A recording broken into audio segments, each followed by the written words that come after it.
Okay, well, thank you everyone for coming. We're going to go ahead and get started just because we have a lot of information to cover, and I want to make sure I give you all time for questions to kind of handle everything and kind of look at everything. And then if other people show up, well, we just have to join us a little late and we'll get the full experience. So that's all right. So let's see if my clicker is going to work here. There we go. Okay. So if this is your first time coming to a CSU extension class, we just have to let you know we are an equal opportunity provider. We don't discriminate on the basis of disability, and we're committed to providing reasonable accommodations. We do have the CSU's Principles of Community and the land acknowledgement. If you look that up, the land acknowledgement is only about the property for CSU Fort Collins up there in the northern part of the state. So that land acknowledgement is only for the tribes up there in the north. It has nothing to do with the rest of the state, including the land here in Pueblo. So I know we have CSU Pueblo, but they're sister schools. They're not the same thing. So it's confusing, but we won't worry about that. So really quick about myself. My name is Beth Hayes. I'm the Pueblo CSU Extension Agriculture, Natural Resource, and Small Acreage Specialist. I've been here for about 6 years. I held another position prior to this in this office, but been the ag specialist for the last 4. So I own chickens myself. I raise them, I breed them, and we'll kind of get into the weeds of all that fun stuff. These are some of my girls you see here, and then one of my chicks. And then this is kind of the topics we're going to cover today is like the basics, and then we're going to really get into the weeds of a lot of it. If you have questions as we go along, please feel free to raise your hand at any time. You don't have to wait to the end to get your questions asked. And then we do have some different hands-on things that we'll be doing, so just be aware of that to kind of give you guys a good experience. All right, so let's go ahead and dive in. So terminology. So if you are new to chickens, or maybe this is like your first season, you hear like so many terms when it comes to chickens, or on people's posts, or on Facebook, and you're like, I have no idea what that means, right? And you don't want to be the newbie who's like, I don't know what that means. So if you're like, someone comes up to you and they're like, yeah, I'm going to sell you some straight run tricks that are also auto-sexing but not sex-linked, you're like, yeah, sounds good, great. And you're like, great, yeah, okay. And then you're like, Google, right? What does this mean? So these are like common ones. This isn't an extensive list. This is just kind of to get you guys in the door. So straight run, we're always talking about chicks. If anyone comes to you, you see a post online, it says straight run, we're talking about chicks. So this is something under 6 weeks of age, and this means they are unsexed. So we don't know who is who at this point, is all that means. If it's a cockerel, this is a male teenage rooster. So we're not at like crowing. We might be crowing, but you can definitely see some physical characteristics that say it's a boy, but we're not really like in sexual maturity yet. We're just kind of rambunctious, we're running around, we're causing chaos, but that's about it. We're not really fulfilling our functions as a rooster at that point. Pullets are our female teenage hens. So these are younger birds who you can tell are 100% hens, but we're not at laying stage. So a bird that is less than 5 to 6 months old, depending on breed. So that's where we're looking at age-wise. So if you hear those terms, that's what those mean. So just be aware of that. If you see those on like sale posts, you see them at Big R, Tractor Supply, that's what those mean. And then we're going to run into sex-linked and auto-sexing. Those are not synonyms. Those are 2 different deals, okay? So when we talk about sex-linked, these are hybrids. These are 2 different breeds, a different rooster, a different hen put together to create different pattern coloring on the chickens themselves.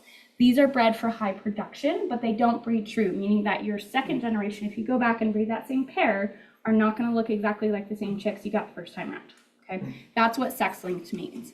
Auto-sexing are chicks you can tell the minute they pop out of the egg who is who, just by the coloring, which is really cool. You can see here on this picture in the upper right, this is a auto-sexed pair of cream leg bars. The male is on the right with the little white fluffy butt. So in cream leg bars, if they're the auto-sexing ones, you can always tell who is who, right from day one. The minute they pop out of that egg and they're dry, you can tell who is who. Okay, there's quite a few breeds who do that, which is pretty cool. So that way, you know, you immediately know who is who. You just want to be careful if you go to like Big R, Tractor Supply. There's a lot of variations of cream leg bar and a bunch of others that are auto-sexing. So you might just want to try to maybe ask some questions of the employees of what hatchery they got them from, because the hatcheries will tell on their website how to tell who is who if you really want to know. And you can pull that up on your phone when you're in the store if you really want to make sure that you really only want hens, or maybe you're going to try your best to get just hens out of the chicks you're going to buy. So that's kind of the cool thing. Molting. So molting is this normal thing, but if you're a first-time chicken keeper, freaks you out. It happens typically in the fall, and your bird looks like this. So if you go outside and you have first-time birds and you go outside and all of them look like this, you're like, oh my God, they're all dying. And your neighbor comes out and like, what did you do? And you're like, I don't know. They're infected, right? No, it's normal. Molting is a seasonal change. It's when they shed all of their feathers. They become basically naked and they grow new ones. So they look really raggedy and awful. Their nutrition requirements change during this time because just like if you're going to do either diet or you're going to build muscle, right? You got to do something different about your nutrition needs. Same thing with our chickens. So roosters do this too. It's not just a hen thing. It's an all chicken deal. So it's pretty quick. They often like to time it by the first time we get our first snow. So you'll be out there, it'll be super nice. All of your chickens are naked and then it snows. And you're like, great. So if that does happen, they do make like chicken sweaters they can wear until they're not as naked, and a couple different things. So just be aware of that if they're really naked when the weather changes, they can't regulate their body heat. So they do need a little bit of assistance if we get pretty bad weather and your chickens are still pretty naked. So just things to keep in mind. If you hear the term broiler, that is a meat chicken. Yes. How long does it take after they've molted and become naked? How long does it take to get full feather back? It depends on the breed and also the age of the bird. The younger they are, the healthier they are, the faster it goes. It's normally like a week and a half generally. Some of them take longer, some of them are shorter. If it's a pretty young bird, super active, super healthy, I've seen them do it in less than a week. Some of them, my girl, that one, she's like 3 years old. She's kind of lower on the pecking order now. It took her a long time. She was naked for like 3 weeks and she looked really raggedy. And I was like, oh my gosh. I was like, we need to pick this up. So I gave her a little TLC just because I was like, we need to get you covered again because we can't have you out here looking half to death. So it depends. But generally, and especially if you see one that's maybe struggling a little bit, you can always give them a little bit like one-on-one care just to kind of get them over the hump of growing back feathers. So yeah. No problem. Broilers are just our meat chicken breed. So this is anything that's like a Cornish cross or anything like that. These are birds that are going to grow faster, get bigger quicker. They have different nutritional needs. And sometimes accidentally they wind up getting in the laying pens in our big box stores. So just be aware of that. If you take like a bunch of chicks home, they all look the same. And then like in a week, one is massive. Probably a meat chicken. Which if you're okay with that, that's fine. Just be aware they do have different nutritional needs and they're not going to have the lifespan that a layer will because they're not designed to do that. And what is that lifespan on a normal chicken? It depends on the breed. Most of them are they grow pretty fast, but like at 8 weeks. Like it's fast. It's super fast, and then you're kind of moving them into harvest. It's quick. It's super quick because we don't get them around for very long. Right. Some of the breeds are really overbred where they won't survive on their own past a certain life stage anyway. Where they just so big, they're so heavy, they can't physically walk, they won't be able to eat, they won't be able to drink, and they'll just die. Really? So just be aware of that. So if you have young children and you wind up with a meat bird, maybe don't let them get attached to that one because they won't make it. That's not, most of the commercial big breeds you'll get from a big box store, they're not designed to live it for very long. If you get something from a heritage breeder, which is our last term down there, where they are more designed to have that long durability, or they're a dual purpose breed, where they do lay eggs, but they could also be turned into a meat chicken. They'll have like a little shorter than like a full layer bird, but they'll be longer than a full broiler bird. So yeah. And then barnyard mix, if you hear that on a lot of people like sales posts and things you see, it just means they're different breeds. They're not purebred, which isn't a bad thing. It just means like if you want a very specific breed, you're not most likely going to get it out of that one just because they're all mixed together. And we'll kind of talk about all that as we go along. And then heritage, if you hear that, it means that there are specific breeds that the American Poultry Association really looked at defining them in 1873. They were built really based on climate needs. And so they are very specific breeds built to be hardy, long-lived, and have very specific reproduction vital status. So if you hear heritage, it's ones they're trying to preserve because if they lose that genetic pool, it really could devastate a lot of poultry breeds, like across many different animals. So that's what heritage means. Yes, ma'am. The sex-linked and the auto-sexing birds, has that been like have they been genetically modified? Not necessarily, it's more of just a breeding deal, and they've learned that through different breeding lines of feather coloring specifically, they can wind up telling who's who at that. You can sex chicks looking at their vent as well, but it's very tough to do, and it's not always 100% accurate either. Most hatcheries tell you their rates are like 80 to 90% of sexed. So even if you go to Big R and it says all of these chicks are hens, they're probably all not. You can have heritage birds that are sex-linked Yeah. or auto-sexed. Yeah, and Okay. some breeds do say sex linked in the name, so you'll know how that was bred, which is kind of cool, and you'll know that, okay, it's a sex linked, which means it's a hybrid of two different things, and I just have to be aware of that. If I'm going to breed it, I'm either going to have to go back a step and breed back to true, or I'm going to have to be okay with some hybridization, and that just depends on what your production goals are, and we'll get into that. But yeah, good question. All right, chicken anatomy, and we have some bigger pictures as we go along here. So the basic stuff, so the nice red mohawk is called the comb. The part underneath is called the wattle. Both males and females have these, so don't assume that just because you're one, they all have it. They're like, I got all boys. No, they all have it. It plays a really big role in heat relation. So they can't sweat, they can pant, but that is a really big way of dealing with when they get too hot.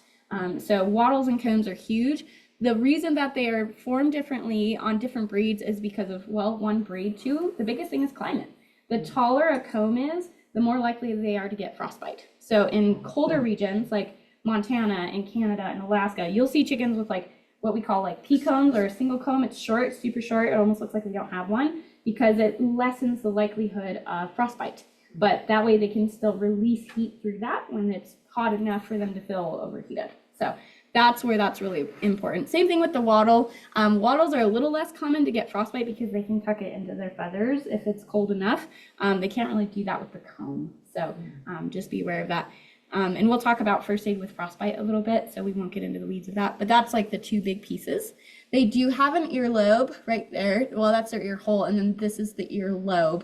A fun little trick is if you like get older hens, the person who gave them to you doesn't know what they are, you don't know what colors they're gonna lay, you just kind of want to know maybe what their genes were, maybe what they could lay if you're kind of waiting for them to pop out an egg. Whatever color their earlobe is what color their eggs will be if it's a hen. So it's dependent on the minerals, that how the hen formed and stuff is actually what color she will give to her eggs. So it's pretty neat. So it's something to think about. I just wanted to show that their mouth is a pretty unique setup. So unlike humans, where our throat is one way, like that goes down into our esophagus, it goes down into our stomach, you can go down a different windpipe into our lungs. That's not the case with chickens. Right down the middle goes into their lungs directly. So in a first aid case, or if you have a sick chicken you're trying to help, if you try to like put water or medication straight down their beak, you'll aspirate them. They'll die. So you have to go to the side. So that is the biggest difference, and I have a better picture of that on our first aid slide. And then the colonial slit right there, that is what allows them to breathe through their nostril holes. So you don't ever want to block that, or if you get a piece of corn stuck in there or some other obstruction, they can't breathe through their nose then. So you'll see a lot of open mouth breathing, and they can get like pebbles and rocks stuck in there if they're being dumb. So just know that that's a really easy way for them to get something stuck, even though they can't get something stuck in their nose. They can get something stuck underneath, and then they can't breathe. So good things to think about. They don't have teeth, but they do have a crop and a gizzard, and that is what helps with digestion. And we'll kind of talk about that. And that's how you can also see how well they're eating and if they're getting too fat. So those are the big things. And then they have a really effective digestive system. On average, for every 2 pounds of feed they eat, that equals 1 pound of meat on a chicken. So pretty good conversion rate.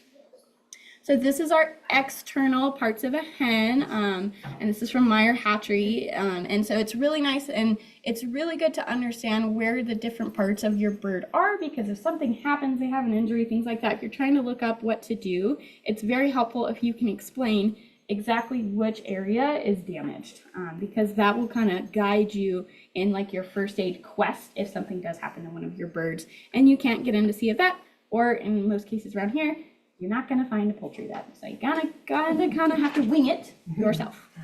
Pardon the pun. I know, right? Lots of chicken puns in this class. This is our internal anatomy picture. So here is our crop. So if we go back, wrong button. So if we go back, our crop is like right here. So in the case of where, and a lot of times you can see on chicks because they're fuzzy, they don't have feathers yet. Sometimes people are like, oh, they're like really big in the front. They're fat. They're eating a lot. They're being chicks. So that's normal. But if you did see something weird, or if they were mouth open gaping and you like saw a weird protrusion, it might mean there's something going on with their croup, and you might have to help them with that. So they also get what's called like impacted or sour, which would be a nasty smell coming out of that. And it means, again, there's something going on in there. You're gonna have to help them kind of figure that out. Because with their digestive tract, what happens is here is where they hold food. So everything they eat goes straight in there, and they can hold it for up to 12 hours before it goes any farther into their digestive tract. And if you're gonna process them, this is where you really don't wanna cut, because everything they ate spills out.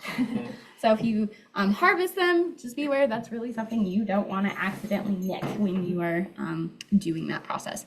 The other big part I want to point out is their heart is right there underneath it. It's a tiny little blob. So when we get into first aid and we talk about CPR or Heimlich or things like that, just know you're going to have to kind of move. It's a thing you can kind of push around a little bit if you feel a chicken in the front.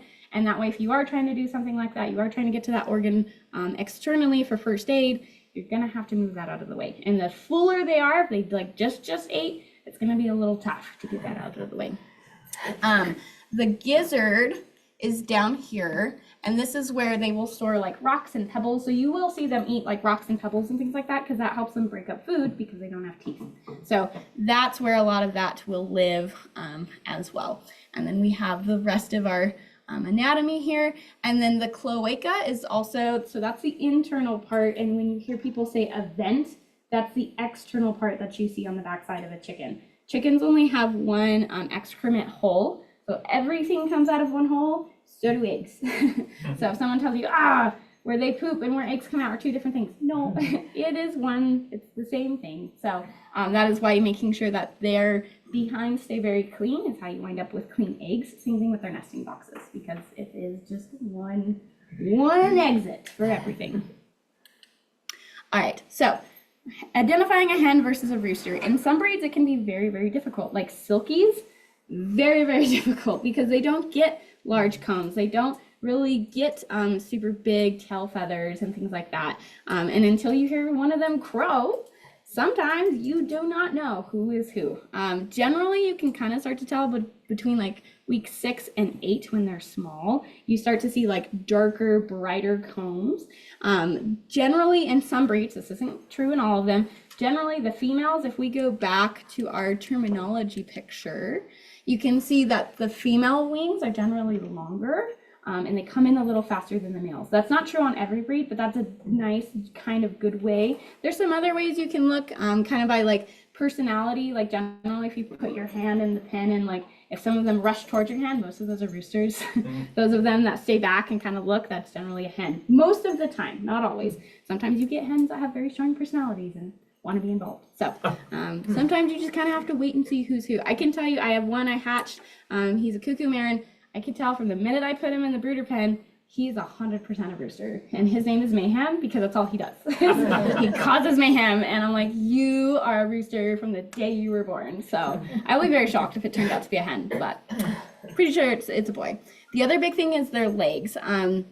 So usually in females, their legs are thinner. They don't get spurs. And then on the males, they get thicker legs. And the spur is that nice little point that comes out. A spur is what males use to, one, fight each other for females, and then fight off predators. It's like a tiny little knife.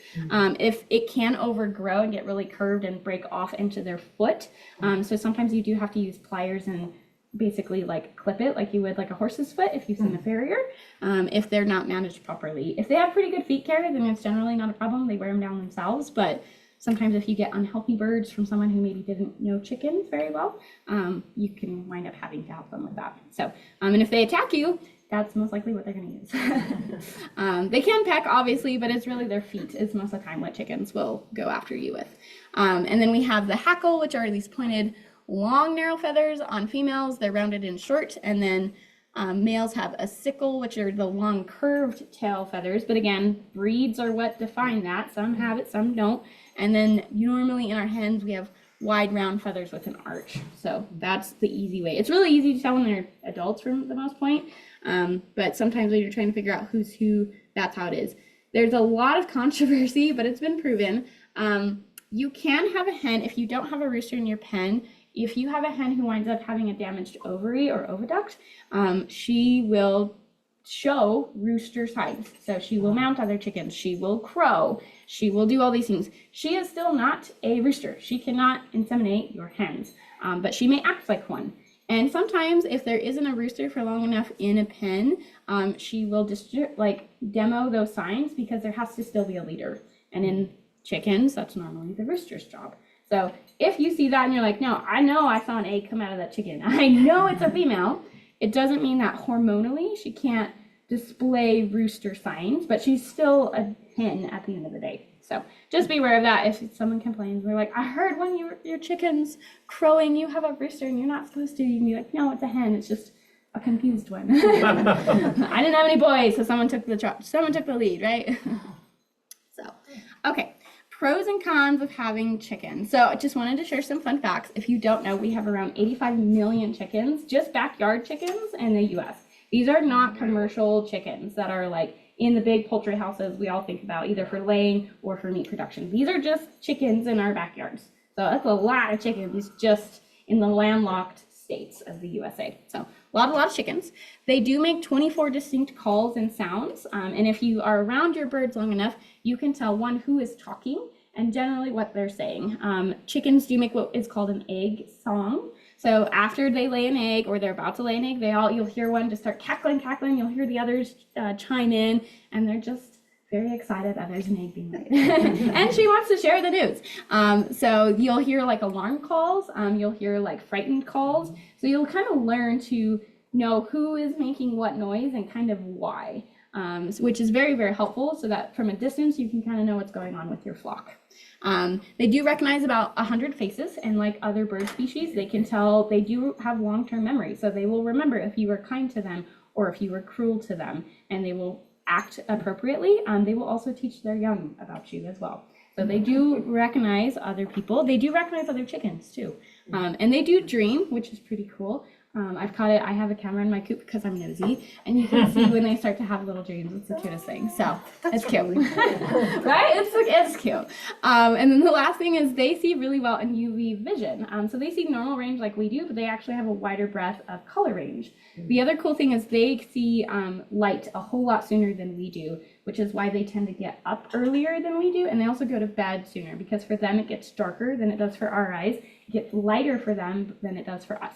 So, and if your chickens are playing hide and go seek with their eggs, if you don't know, chicken eggs glow under UV light. So they glow red. So if you don't know, you can go out in the dark and shine a UV light, and all of your eggs will glow red, and you can find all the eggs, as long as they're not hiding under something dark, obviously. But it's a really easy way to find them if your chickens are out there being sneaky. So. The pros, most of you probably know, that's why you're here. I really want to show the natural pest control. So a lot of people ask about like grasshoppers and Japanese beetles and all those things you guys kind of don't like in your yards. They will eat them, but just be aware they are not like insect specific. So they won't eat just grasshoppers. And as we found out last year by doing some studies, they get tired of grasshoppers. They will eat their fill after a certain point and say, no more, thank you, and then eat everything else except the grasshoppers. So just be aware they're not insect specific. They are good insect patrol, but they are very picky, just like people are. They're really good for composting, and they can help you turn your compost. A lot of people put their compost pile right where their chickens can have access to it. But if you're gonna do that, when we get into the nutrition part, just keep in mind there are things that are unsafe for chickens that you could wind up putting in your compost. So just keep that in mind if you are gonna do that. The cons, obviously, they do make noise. All of them make noise. There are certain space requirements they need. They will dig up your yard because they do have talons. So if you have beautiful flower beds and you're gonna put your chickens there, well, kiss them goodbye, because they'll be like, it's a great dirt spot bath, and you won't have any flowers anymore. So just keep that in mind. And then, of course, because they are prey animals, you're attracting predators. So just keep that in mind, that you will have to deal with that. And maybe you didn't, because you didn't have anything that was really a prey animal before. So, and then this is just showing you that as chickens age, their production of egg count goes down. This can differ a little bit with breeds, but this is the general gauge of when you would want to start with your flock. So if you are starting with older birds, just know they will lay, but it won't necessarily be an egg every single day. And then as they get older, it will be less and less and less. So for if you have really small acreage and you're trying to figure out when do I need to start cycling, I would tell you around 3 or 4. So that way the older chickens can teach the young ones all of the good things about your yard, teach them about you, really kind of help them get settled. And then you have young ones who are keeping that high production rate for you and your family, or if you're trying to sell them. So chicks versus adults, there's a lot of things to think about, and it's really a question of what works best for you and your family, right? Chicks are fun, they're super cute, but there's a lot of things you have to do with them. So temperature and humidity concerns. So the minute they come out of an incubator, they start in the incubator at 99.5 degrees. The minute they pop out, they're staying at 95 degrees in your incubator for the first week. Then they go down 5 degrees for the first 5 to 6 weeks of life. Okay, so you have to have a temperature gauge, because what we think feels 90 probably isn't. Most of our homes are between 20 and 30 degrees too cold for a newborn chick. Okay, so you have to be able to know exactly how warm it is and then raise up your heat source. A lot of times people will wind up putting them in a tiny little thing and they will overcook them because they think they need all this heat. You need to be able to get away from it. So don't put them in a fish tank. Don't do anything like that, because you will kill them accidentally. So be very, very mindful with that. Same thing with humidity. When they're small, you need to leave them in the incubator till they're fully fluffy. If you put them out when they're wet, they can't regulate anything yet. So they really can't get wet. So that's the other big thing. If your house is very moist, you want to watch that as well, because remember, they can't dry off. So, and their down is very like fluffy. It's like hair. It's not feathers. They're not water resistant yet. You really want to be careful with moisture. Food changeover. When they're babies, they have to start with chick feed. And you can get them from a lot of different places. And then at a certain point, you're going to switch them over to layer, or what we call all flock. And we'll talk about those differences. So that's a big start. You can't just start them on layer feed. You'll kill them. They won't be able to eat it, and it will be very unsafe. You can start out with medications at a very young age, and you can get medicated feed versus non-medicated feed. And there's a lot of reasons, pro and con, on why you should or shouldn't not. Vaccines. A lot of times you can only vaccinate chickens when they're young, when they're chicks. But you can do that yourself. You don't have to be a vet to do that. But it's a pretty big needle, about this big, and most of it is right by their spine. So it can be kind of scary, and if you do it wrong, you're going to wind up, you could paralyze them. So it's kind of a scary thing. Should you vaccinate your chickens? It depends. Most of the ones that you're getting from like Big R, Tractor Supply, generally have a certain level of vaccines already done, because just biosecurity, there's a lot of people going around, they're shipping all over. If you buy from a backyard breeder, it's up to that particular person if they're going to do that or not. If you bought chicks and shipped them from somewhere else, like I bought some from Rhode Island last year, her chicks were vaccinated that I bought, because by law, when you ship them, they have to be vaccinated, because it's a biosecurity thing across the United States. Sure. Shipping, you can actually ship chicks? You can, yeah. They're usually like day-old chicks, though. So the biggest issue is they get left sometimes at a post office, or the post office doesn't call you. They can only live for the first 3 days without food or water. Okay. So and heat, right? That's the other big thing. The post offices aren't always heated. They leave them in the back room. So a lot of chicks die, unfortunately, just because post offices don't realize there's live animals in there. So. And it's been a really bad year for that. I'm sure you guys have seen that online. So a lot of people have said, you know what, I'm done. I'm not selling live chicks this year because the post office is screwing up. It's really damaging. It's sad when you open your box and all your chicks are dead. So people are at this point just selling fertile eggs. And, Gotcha. Yeah, and that's tough too. So, but yeah. So it depends. It kind of depends. And you can ask if you are getting like my chickens personally, they are not vaccinated, but I have really strong biosecurity protocols. So as a breeder, they should be able to tell you why or why not. Sure. And then me personally, if I'm giving you chicks, I would say, so if my chicks are exhibiting these symptoms, I want to know, because that tells me there's something wrong in my flock. that I want to handle. So usually most good breeders will communicate with you because it's also their investment. So that's how you would know it's a good breeder if they're willing to have that. If they get weird about it, then that tells you maybe you don't want those chickens. Bye-bye. Yeah.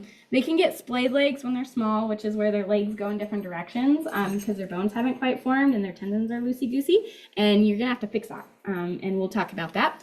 There's a lower initial cost. Chicks are generally lower than adults are, but there's a higher, they're freeloaders for quite a long time. So a lower initial cost, longer run time, right? And then there's more bonding, ease of training, because you can hold them, things like that. So they get used to you very quickly at a young age, versus as adults, they already have formed personalities. They kind of have assumptions of humans already. And it might be where they are never super friendly with you just because the people before you weren't not as kind. So those are kind of the big things. And the nice thing about hens, when you get them as adults, they're pretty self-sufficient. Outside of teaching them where food and water and where their home is, they'll do it themselves. You don't have to babysit them. Chicks, you do. They're notorious for getting into things they shouldn't.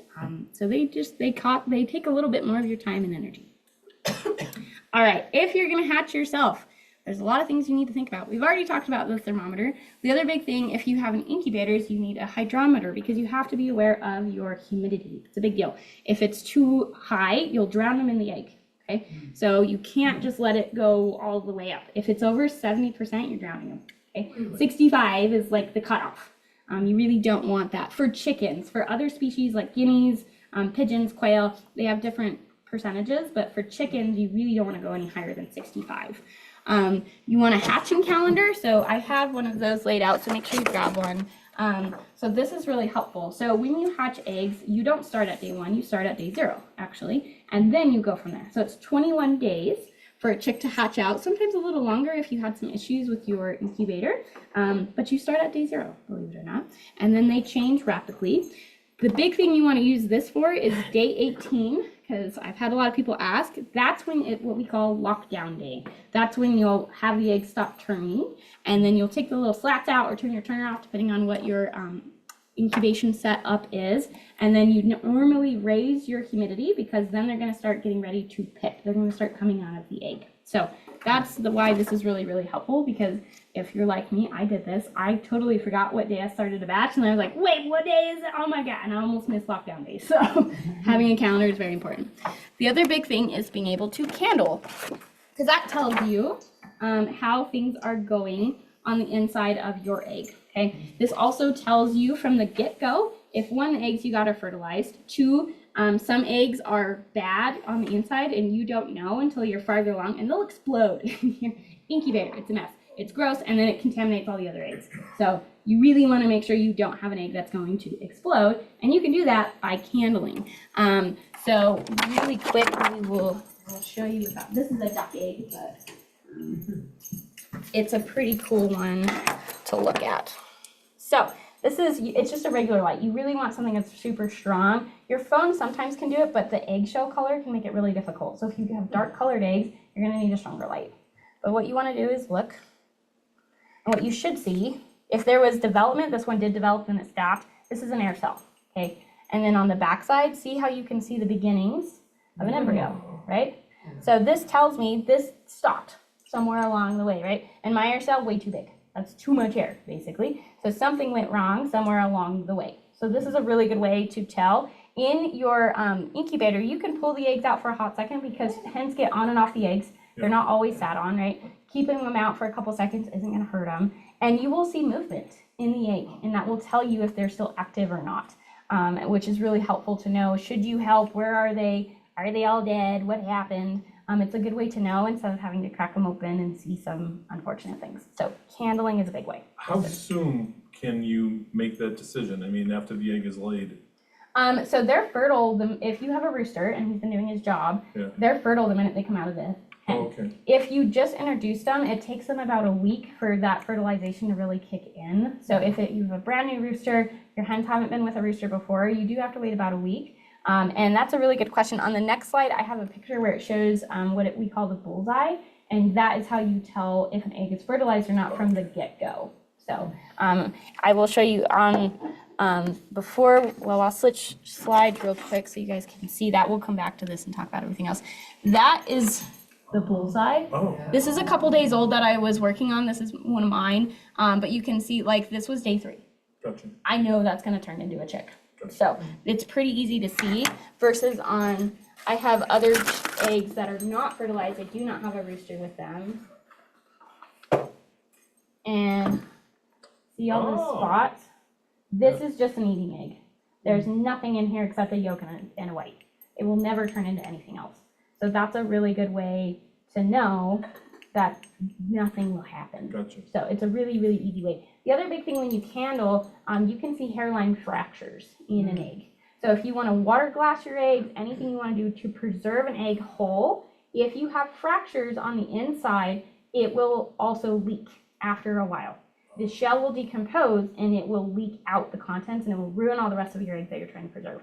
So candling, even if you're only doing eating eggs, I would encourage you to do that because you don't want anything going on internally that's going to wind up messing and coming out externally. So candling is really, really cool for a lot of reasons. All right.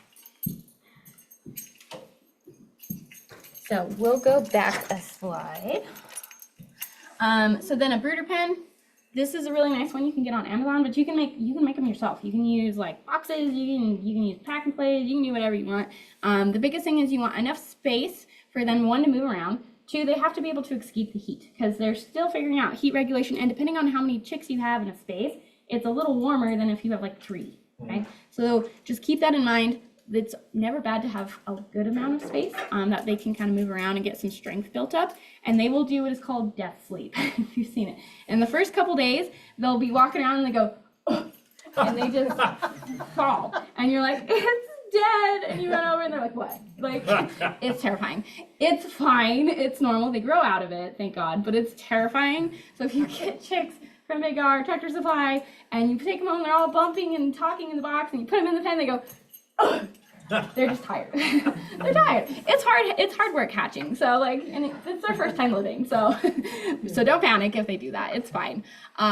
Overcrowding can become a big issue in these. So just keep that in mind, and we'll talk about signs of that. Heat source. I really want to talk about that. So it's up to you if you want to use a light or a plate. Plates get their radiant heat, so it's a lot more natural for them, like a chicken. Some of them sell where you can buy like little feather dusters, so it feels like a mama. And they can, this raises with as they age and things like that. It's not going to catch on fire, and most of them are angled so they can't jump on top of it and wind up in the cords or do something stupid. So in some cases, this works really well, but a lot of them will also fail, right? So if you don't have a thermometer with this, you don't actually know how warm this is. And in some of yours, if you have like smaller chicks, like bantam sizes, which are tiny chickens, these are typically not warm enough for them. They will die from cold, right? So it's really important to know what kind you're getting, what types of chickens you have, and have a thermometer because this may not be the best option for you, okay? Heat lamps. They work exactly like they're supposed to. They create a lot of heat, but they're also a really good fire danger. And if you're raising them in your house, if this touches anything, the shavings you use, the straw you use, anything like that, those are fire combustibles, right? The minute that touches, it's going to catch on fire. All it takes is for that heat lamp to get a little bit loose, your dog to knock it over, your kids to run into it, boom, fire, right? Everything dies. It's very traumatic. So you need to treat those very carefully, right? I use them, but I'm also I get very nervous about it. The minute I hear a cackling, I go in there and I'm like, what's going on? And it's right next to my bedroom. It still stresses me out. Because it's a danger, right? Don't ever put these inside a coop outside. I cannot tell you how many times this has caused a coop fire and your chickens die, okay? They almost always cause coop fires. Don't use them in a coop. They make heat plates for adult chickens that are radiant heat that will also stop if they hit a certain degree point and they will turn off. Or they have surge protectors too, so if your breaker pops, whatever, they will stop, right? Heat lamps won't do that. As long as there's power, they're going to keep going. So that's just kind of the danger. The other big thing I want to talk about real quick is color. Color plays a huge factor. If you don't know, you'll see a lot of the heat lamps are red. One is because it's generally warmer than white light. The other big thing is when chickens are young, they see red really, really well. They like the color red. They will attack it. So if you have one that is a different color, then it's mates or it has a small injury, they will peck it to death. Red encourages calmness in chicks, and it also makes it where if they do have an injury, something weird is going on, they can't see it because everything is red, right, to them. So using red is actually calmer. If you use really bright white light, it will actually increase cannibalism, and you will be left with like 2 because they'll kill each other. So don't use normal white light, you will kill them, or they'll kill each other. So it's very traumatic. Don't do that. Bedding. Never, ever, ever use cedar anything for chicks. You will inflame their respiratory systems and they will die. And the oils used to seal like shavings, all that good stuff is also very toxic to their skin. So you don't ever want to use cedar, anything with young chicks. Keep it away. The other big thing is shaving size. So if it's too big, when they're tiny, tiny, you will have splay legs because it's too slick and they will spin out and they will not ever be able to stand and their legs will form and then they'll be crooked for the rest of their life. Okay? And you'll have to probably cull them. So get like medium sized. If you get them too small, they'll eat them. And then we have ingestion problems, right? So it's this fine balance of too small, too big, and know your age stage so that you can appropriately use the right stuff. Have space for them to grow. We've talked about that. Feeding and watering. Okay. A lot of people start out with the ones that are just a base and they don't have legs. This one, I bought these online on Amazon, but Tractor Supply and Big R sells like really big ones. Get the ones that have multiple tiered legs where you can adjust it so that as they grow, because what they're going to do is they're going to start scratching and they're going to start running around. They're going to throw shavings in here like nobody's business. And they do that to their water. And unless you have 10 seconds to spend every hour on the hour cleaning, I encourage you to get things with legs because they're going to bury it if you don't. So this is really nice. And then when it's curved like this, they can't sit on top of this and poop all over it because they also like to do that. So having things like this is really, really nice when they are young. Snacks. There are certain things they can have at a young age, like they can have blueberries. They can have some mealworms, but you really want them to be like a week and a half old before you really start introducing things outside of chick feed, just because their digestive systems are still figuring things out. You don't really want to upset that and cause some issues down the road. So they're a really good way to get them to start used to handling, to come to you when you call, things like that. But otherwise, it's not something you really want to just use all the time because they're not ready for that digestively. And then, we've already talked about the legs.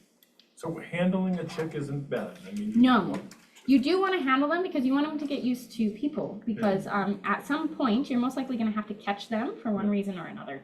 The easier that is, the calmer they are as a bird, the less stress that will be because birds are where if you stress them out to a point, their hearts will explode. So if you can teach them that I'm the safe person and you can teach them there's a safe way to be handled, they'll be calmer as they get older and less likely to just die on you because if you're like in Pueblo and there's a fire and you're evacuating and your chickens have never been handled, they're probably going to die just from you chasing them. really?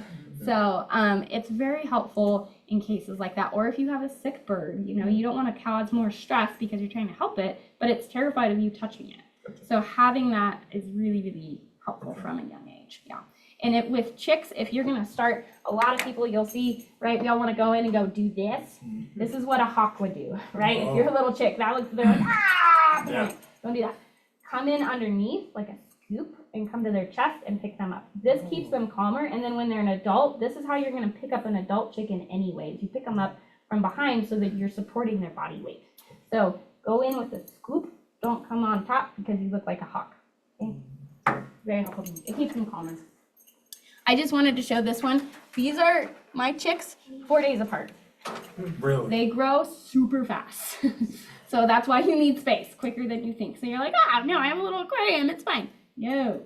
In 4 days, you turn into that, right? Really? It's so fast. It's incredible how fast chickens grow. It's mind boggling. To go from that to that is crazy. It blows my mind no matter how many times I watch it. I just want to show you guys this really quick video that shows a really good way of how they develop in the egg and how you can use your candling to know what's going on in different days.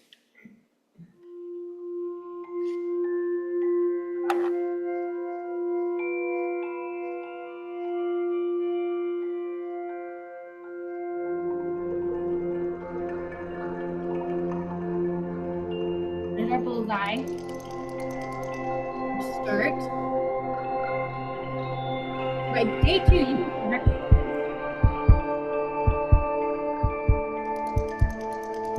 definitely be able to see blood vessels. Your limb. It happens so fast.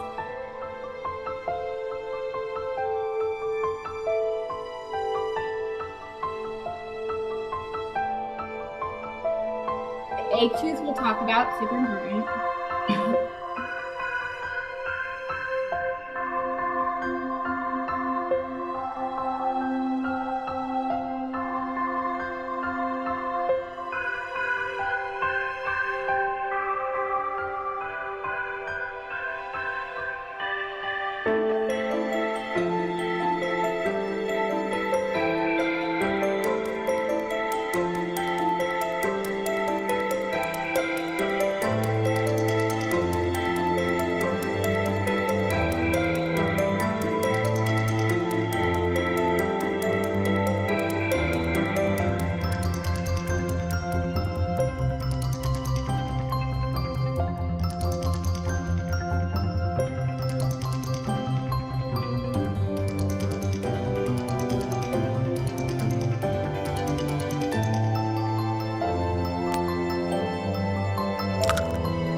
It's crazy. It's so fast. When I teach kids about it, I say it's like if you went home, you had a sleep tonight, and tomorrow you're an adult.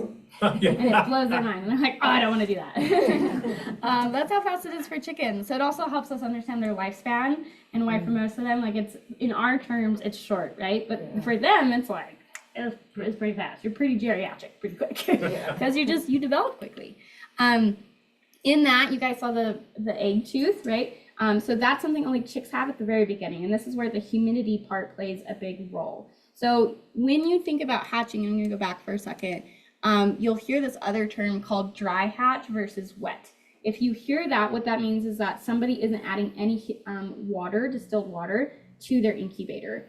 That's common in really, really dark eggs because of the way that the shell is formed, and you can easily more drown them. So some people don't add any water the whole time, and they just let whatever humidity you have in the house is what the eggs get in the incubator. Sometimes that works for some breeds, some it doesn't, okay? So most incubators will tell you to do what's called a wet hatch, which is like this one. I have a chick cozy. So if you look on the bottom of our hatching calendar, it tells you the humidity you want to stay at for the first 17 days. Day 0 through 17 is 45 to 55.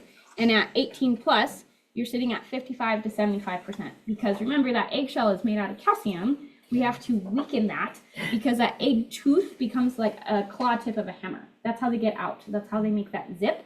If it's not soft enough, they can't get out. And you guys saw how much that air cell shrinks. They will run out of air. They will not be able to breathe. They will die in the egg. Okay, so that's why that humidity piece is important. So just know that if you hear that term, that's what that means. Dry hatching. Our climate's pretty dry, so it's a little iffy here. It works really well in like more wet places like Seattle, Florida, you know, so anywhere in the South where they just have a lot more humidity. It's a little tougher here just because we just don't have a lot of humidity. So, but I just wanted to point that out. Okay, breeds. There are a bazillion breeds to choose from. And it really comes down to what are your production goals? So are you wanting a lot of eggs? Are you wanting the colorful chickens? Are you wanting colorful eggs? Do you want personality? A mix of all of that. Maybe it's climate. What are you wanting out of these chickens, right? That's going to determine the breed you want. There are these things called standards of perfection, which are done by the American Poultry Association. These are ones where there are established breeds that look a certain way, and if you breed the same pair to each other, they will always have the same genetics.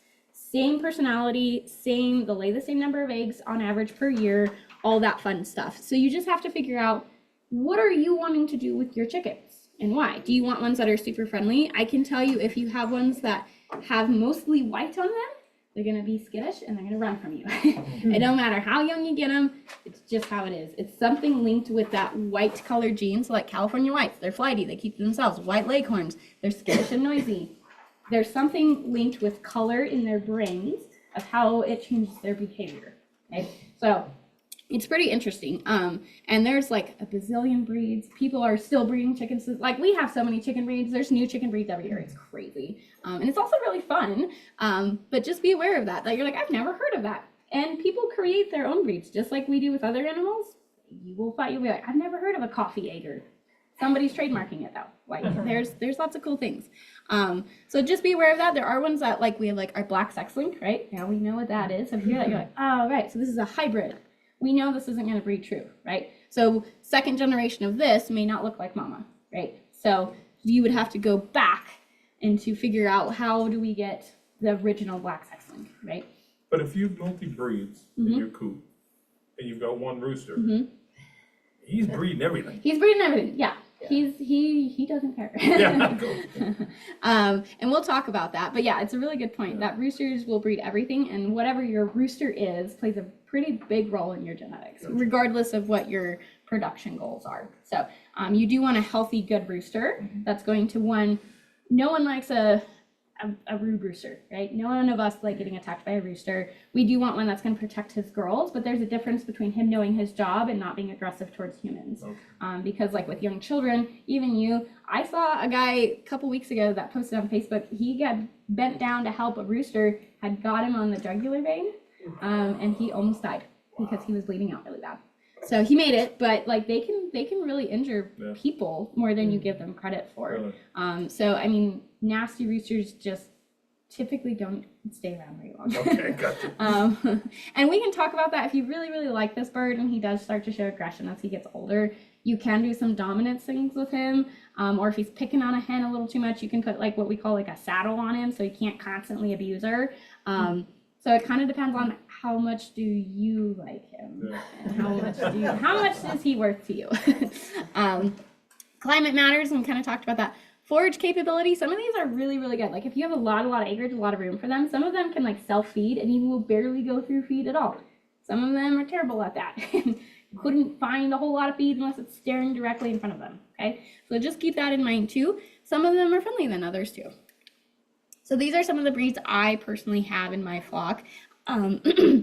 I breed for egg color, so I'm it's called chasing the rainbow when you do it for eggs, and I'll show you some pictures of that. So this is my Welsomer. She is a true bred, so that's a Welsomer. They lay the dark speckled eggs. I don't know if I have any. This is from my black copper Marin, but Welsomers have, it's where it's super, super speckled all over, and speckles are more of a hen passed down trait, which is super cool. So if you have a rooster that was like a Welsomer, the speckling doesn't necessarily get passed down in chicks farther down the line. It's really in the hens that this comes from, which is really cool.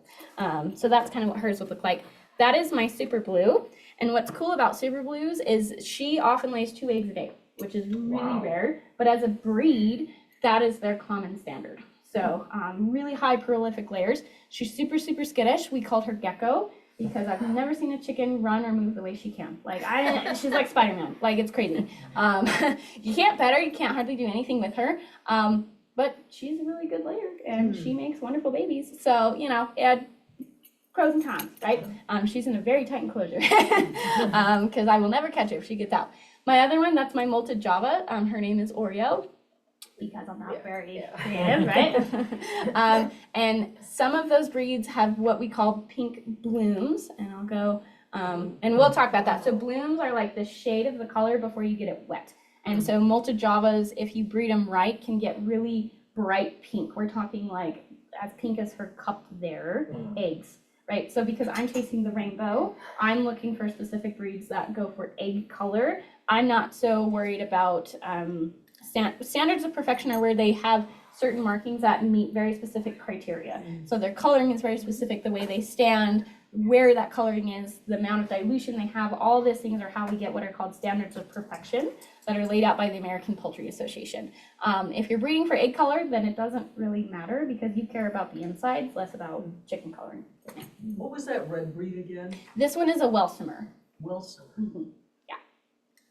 But it's 1 L instead of 2. So it's W-E-L and then summer. Oh. So this is a buff-laced Polish.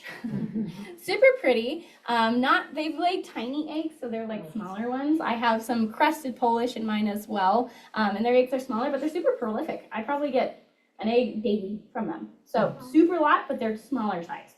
And then the Polish, what that means is generally they have some kind of fro on the top of their head. The crazier the hair is a male, the calmer it is, the more defined fro. We know how to do our hair. Gentlemen just like to be out having a party. So that's kind of how we figure out. Polish are also kind of unique because you can get, some of them have feathers, some of them have hair. So like in silkies, you can't get a silky wet because they can't dry off. So silkies are one of those where like their hair is always in their face, they can't see. It looks like they have like apple bottom jeans as they run. They're cute, but from a climate perspective, they wouldn't make it because they can't thermoregulate. They're not weather resistant. They would just die if they were left to their own regard. So just be aware of that with some breeds. We have the all black ones. And the big misnomer is, do they lay all black eggs? It's not actually black. At the most, it's like a dark gray. And you can get that with some breeding lines, but we don't have any breed right now that breeds pure black eggs. The chicken itself, even their bones are black, which is really cool, and their meat is black. So it's a really cool breed, and they use these to create zombie chickens, if you've heard that term. So that's what the baseline for that breed of zombies is this guy. What's that breed again, the dark one? I always pronounce it wrong, but it's like Ayam, because it's AYAM Cermi, so CERAMI. So, and I always pronounce it wrong, but that's what those are. They're really, really rare. It's really hard to find a true breeder in Colorado. You're gonna have to go out of the state for them. Really cool birds, but rare. This is chasing the rainbow. This is what I am going after. From Sage Acres Farm, this is black copper marins. Black copper marins are the ones that have the darkest eggs. Their standard of perfection is based on how the chicken itself looks, and then there are different color ranges for the eggs. A true black copper marin has really dark eggs, which are ranged between 7 and 9. 9 is almost like as dark as a coffee bean. So it's really, really dark. It's super pretty. They're super, super hard to hatch though. That's where that dry hatching method, some of those have to come into play because they won't hatch under too much humidity. So it's kind of an interesting deal. When you crack it open, is it white and with a yellow? It depends. Some of them are colored all the way through. So even the inside of the shell, are colored on the inside, like some of mine. These are ones I hatched out a couple weeks ago to show some kids. But these are hatched ones. You can see the membrane, but then you can see past the membrane, there's color in there. Yeah. So some of my Easter eggers do bleed in all the way through. That's not true on every breed. But it's a really good question, and those of you curious, this is my Welsomer. You can see how speckled it is. So that's how I know she does come from pure lineages because that's proven in every egg she lays. If you get if someone sells you a bird, says it's a pure something, and they start laying and you see variations, you know it most likely you either didn't get the top quality one, or they're not using pure line lineage. They are hybriding somewhere in there, or they don't know what the rooster is. So just be aware of that. So not necessarily a bad thing, but if you're going for specific projects, just know you're gonna have to hunt and find and do a lot of research to get what you want. So, but yeah, that's a good question about the egg color. As you can see, there's lots of these ones. This is Mad Chicken. She lives in Australia. She does not ship to the United States, but she has done extensive work in making these colors. She has patented and trademarked these names of these colors. It's super cool. She's one of the few breeders in the world who is able to create ones like that. Wow. So it's super cool. It's crazy. Yeah. More. So the ones you can find are super cool. These ones are actually, if you believe it, are black copper marins. So she actually just made a post this morning about how trying to get egg color versus standards of perfection. It's a toss-up, right? You want to breed the best to best, which is why somebody might sell you a black copper marin, which does breed more or less to standard, but it's not breeding what she wants, right? Because she's breeding for specific things to both show and to have egg color.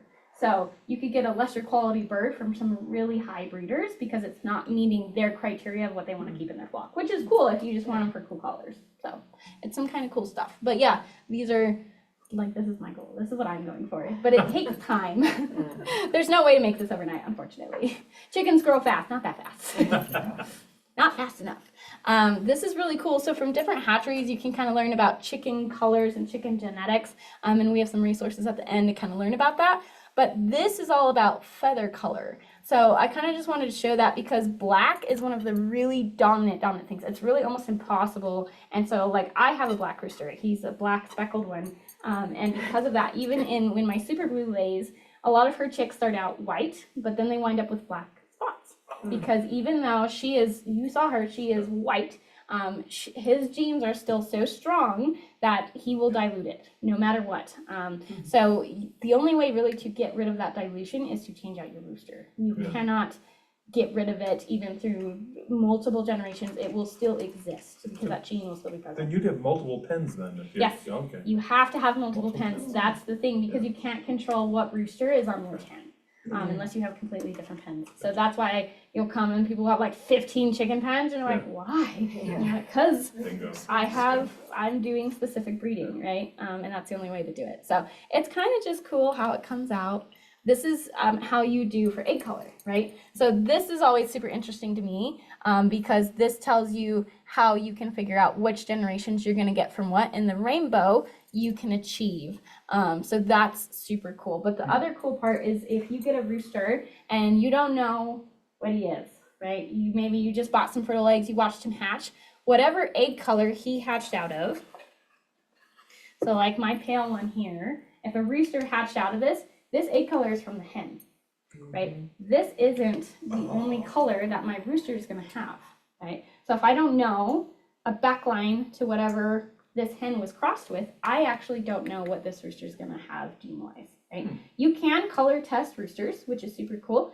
You can test them for blue and green genes. So you will actually know what recessive and dominant genes your rooster has for blue and green, which is really cool. And a lot of big breeders do that so that they can say exactly what their rooster is. Or you know who you bought them from, you know who the daddy and the mommy are, right? And you can just go back lineage-wise. So that's kind of how you do that. So I am in the olive egger realm because I'm looking for the dark one. So I know for a fact that my rooster has 2 dominant genes for a dark speckled olive egg, which is cool. Roosters don't necessarily always carry speckled egg genes. So as you see here, if he has, this is an Easter egger. So Easter egger means they have a blue and a green and a white gene. So that is what an Easter egger is. Olive egger means there's nothing but green. Okay. So that's the 2 different other terms you'll hear. Easter egger, lots of variation, lots of options. Olive egger, green, right? You're gonna get dark colors. Easter egger, you can get light ones.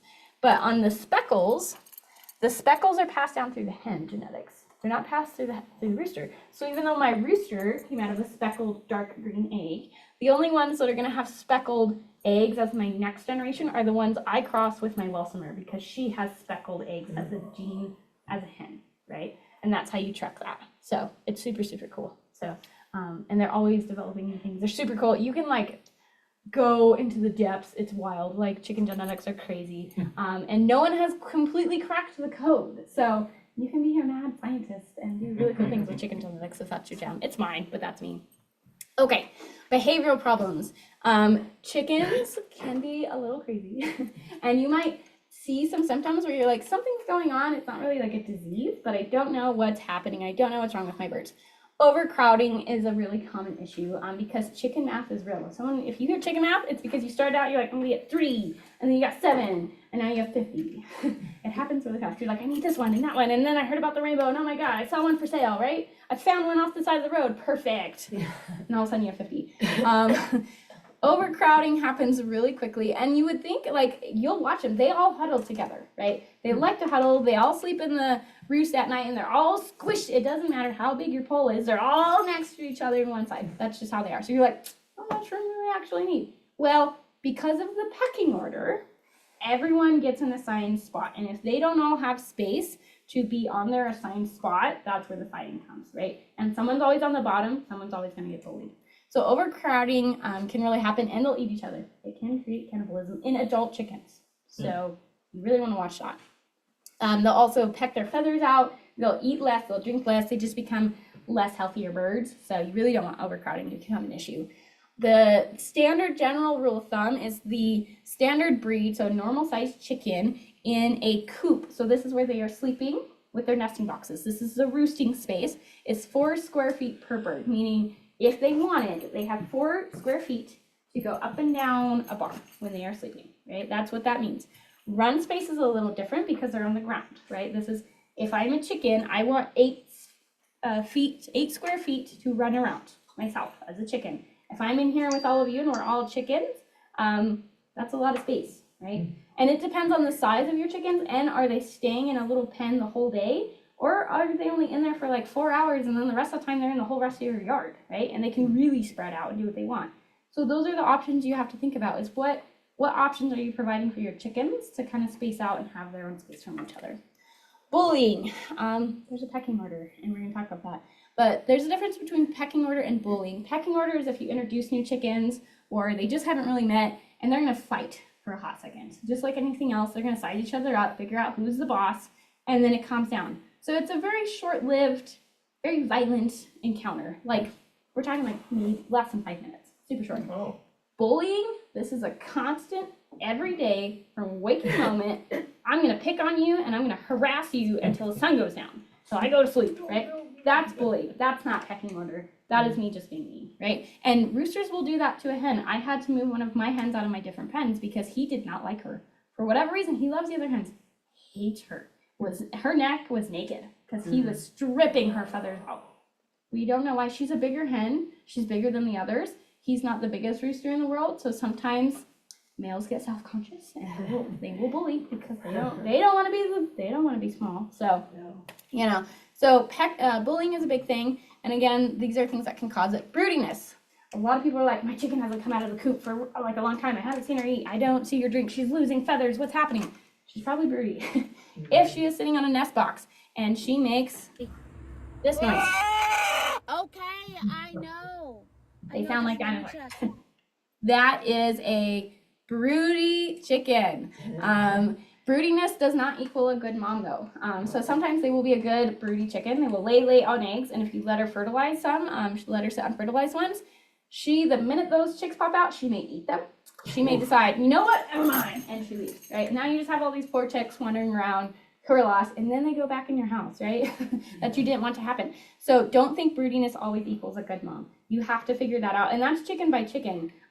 Some breeds have standards of how well they'll do, how often they go into broodiness, all those things, but you kind of don't know if they have the right personality to be a good mom and not just a good broody chicken.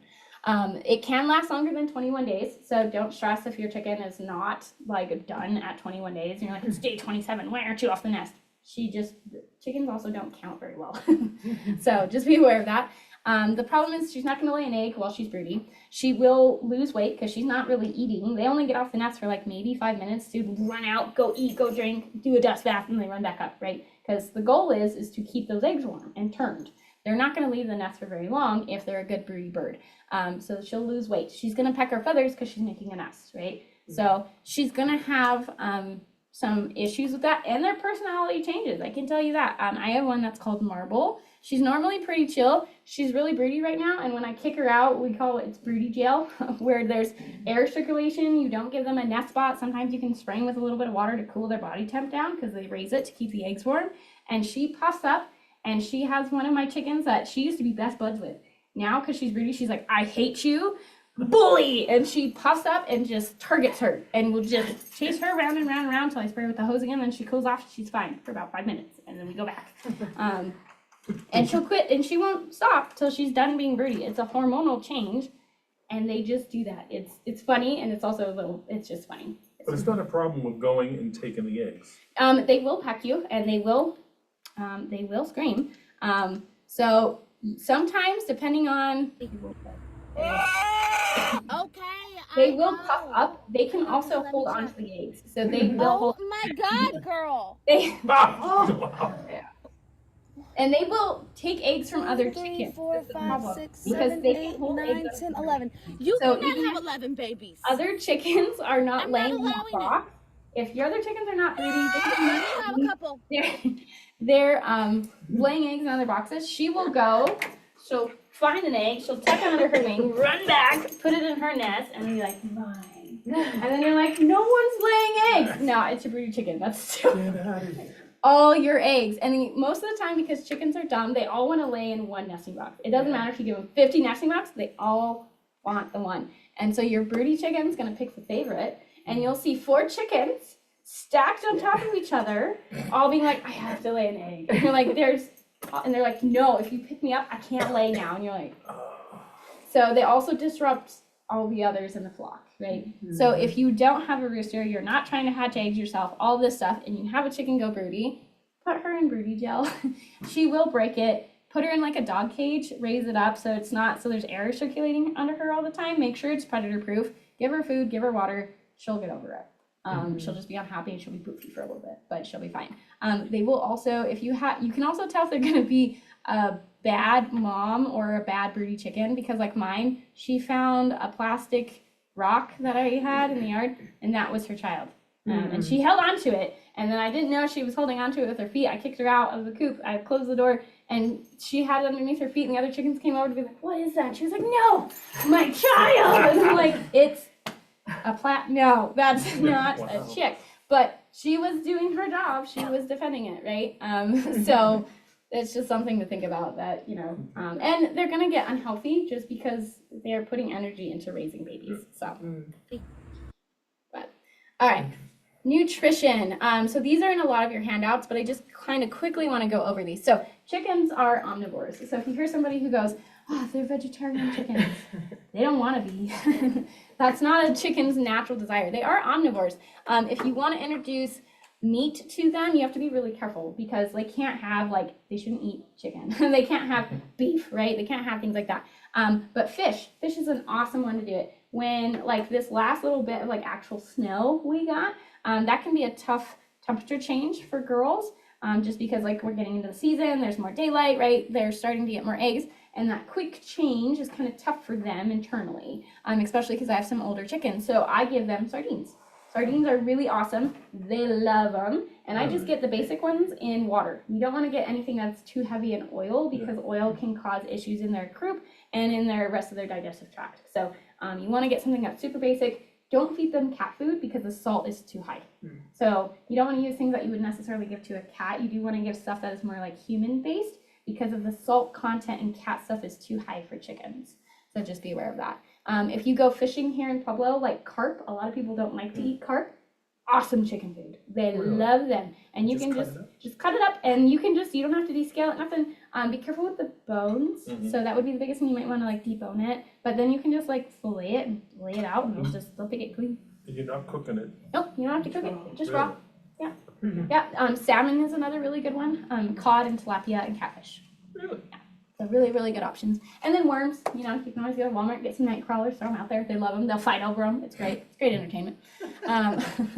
The biggest thing you want to think about is protein. So when you go to Big R, Tractor Supply, the co-op, wherever you're going to get feed at, one, you want to know your age, right? Because we talked about chicks have to have a certain amount of protein when they hatch. Then when you're a layer or you're a rooster, that's a different amount of protein. And if you're a broiler, you're a meat chicken, completely different. Broilers are at 20 to 24% protein, and they stay at that till you harvest. Layers, we're sitting at 16 to 22. 16 is our minimum for layer. So if you're wondering and you're like, I don't know what brand to get, I don't know what to get, I don't know, there's so many options. Look at the label. Don't worry so much about the brand. Look at the label. This is what matters, not so much the brand. You want to know what's in it. 16 is basic feed. If you have really healthy chickens, maybe you're composting, they get a lot of free range time, things like that. 16, probably fine, right? Because I am doing high performance birds. I have different breeds. I'm looking for specific genetics. I feed at a higher protein because I want higher bred chickens because of my production goals, right? I do sell regular eggs for eating, but my eggs aren't my main goal. I'm looking for something else in the genetic line. So that's why my protein amount is higher. So I'm paying a higher premium, right?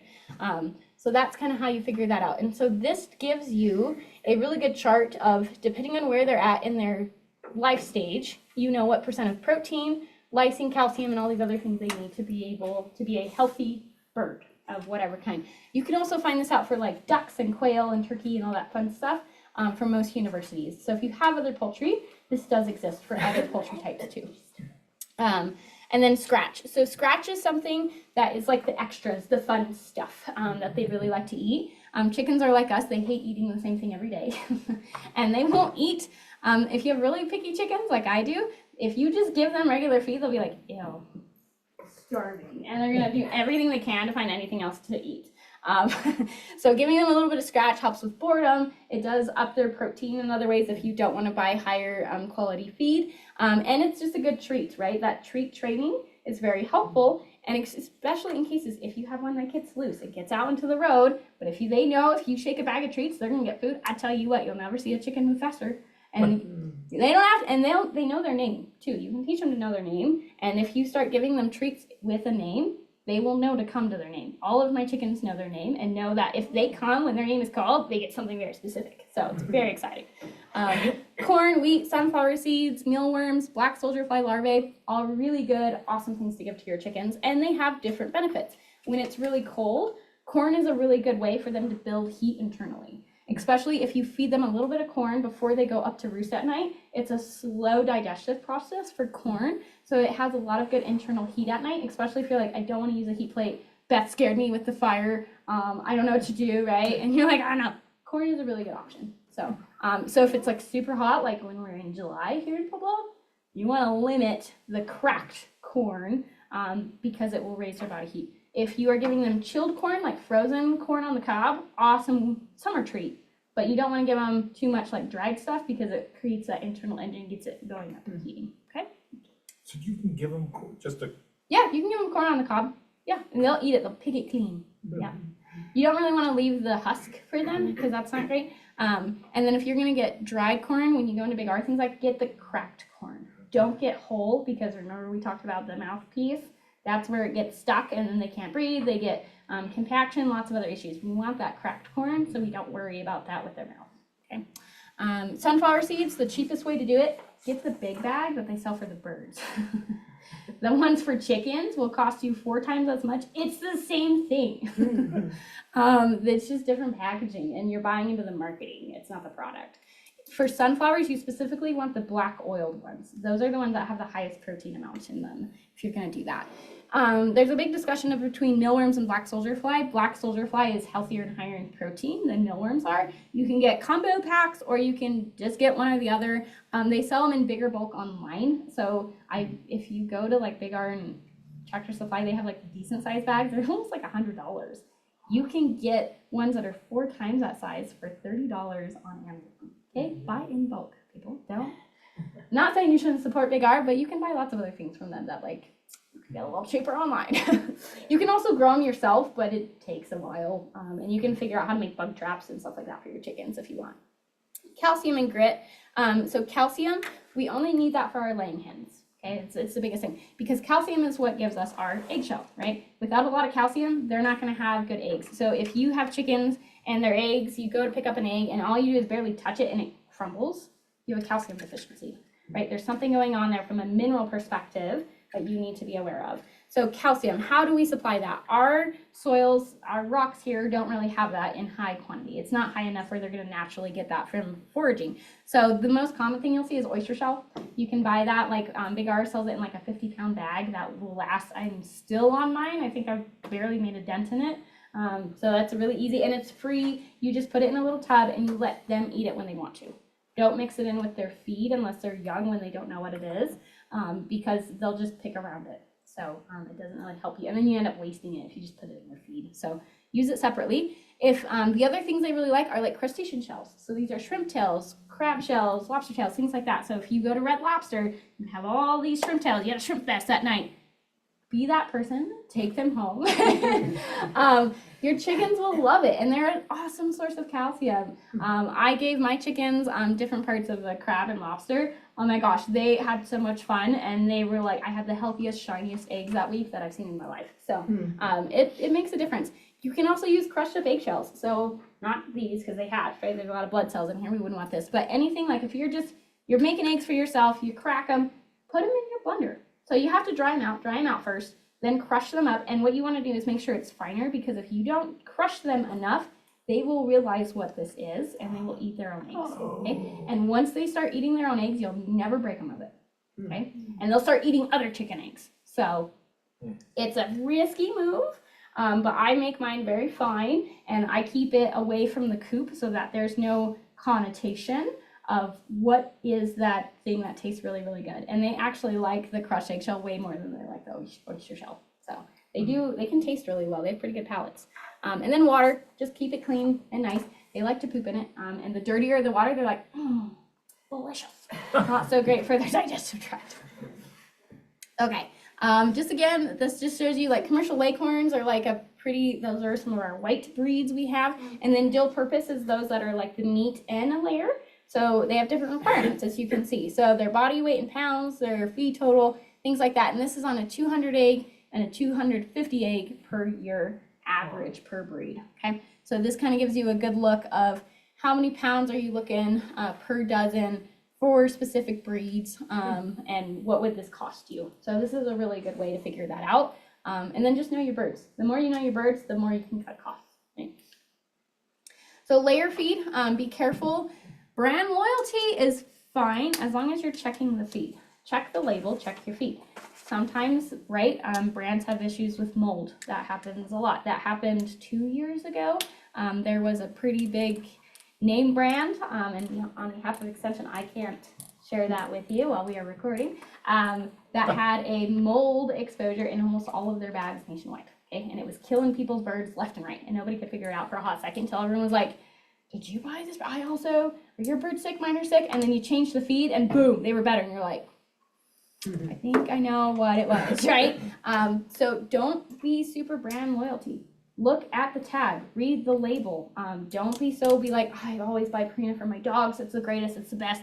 It's not always the case in chicken feed, okay? Chicken feed's pretty basic. So if there's something wrong, you're gonna know pretty quickly because as we saw, chickens have a really good digestive system. You're gonna know very quickly if it's good or bad. So anything that smells weird, that has mold in it, if your feed it looks a really different color, and if you can smell it before you open the bag, don't open the bag.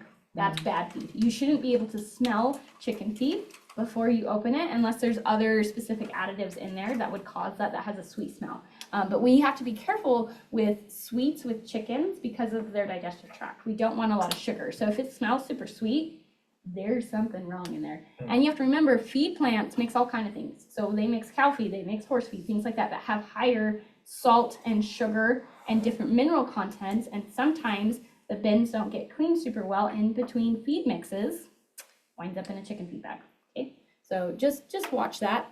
Crumbles versus pellets. So you'll see that all that means is the size. So crumbles are smaller, and so if you have like smaller chickens, this might be a good option for them. Or if they're like switching from baby food to layer food, it's a really good option. If not, then pellets will cause less waste, and they're harder. So as long as your chickens are really used to pecking and foraging, they'll do fine on pellets. And some chickens are just really picky and they will not eat anything except either crumbles or pellets. So sometimes you just have to figure out what they want to eat.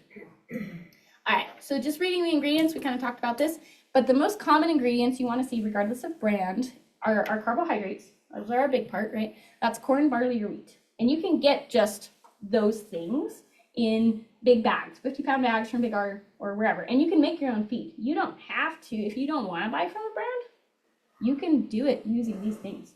The biggest thing you're going to run into is because of the fungal products, the probiotics, and the prebiotics, vitamins and minerals, that's what you're going to struggle getting because that's where that's hard. So you're going to have to figure out another way to supplement that if you want to make your own feed. So just keep that in mind. Our protein, normally it's soybean or canola meal. That's the general thing that they use.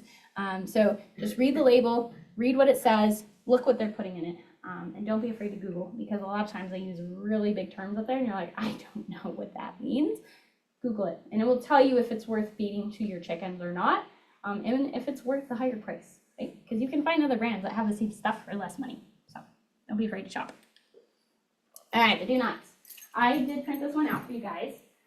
So there's do's and do nots. This one. If you don't have it, please grab it before you leave. There's a lot of things chickens can have. They can eat almost any veggie or fruit you can think of. Same thing with herbs, perennials, and grains, but there are quite a few things they cannot have. And so when we think about composting, these are things you want to be really careful that could wind up in your compost pile, but could kill your chickens. Rhubarb is an absolute no. You don't want them near that no matter what. So even if if you're gardening and your chickens can reach your garden, if you are growing rhubarb, fence them out of there because that will kill them. The solic acid is what they use to put bees to sleep as a vaporizer.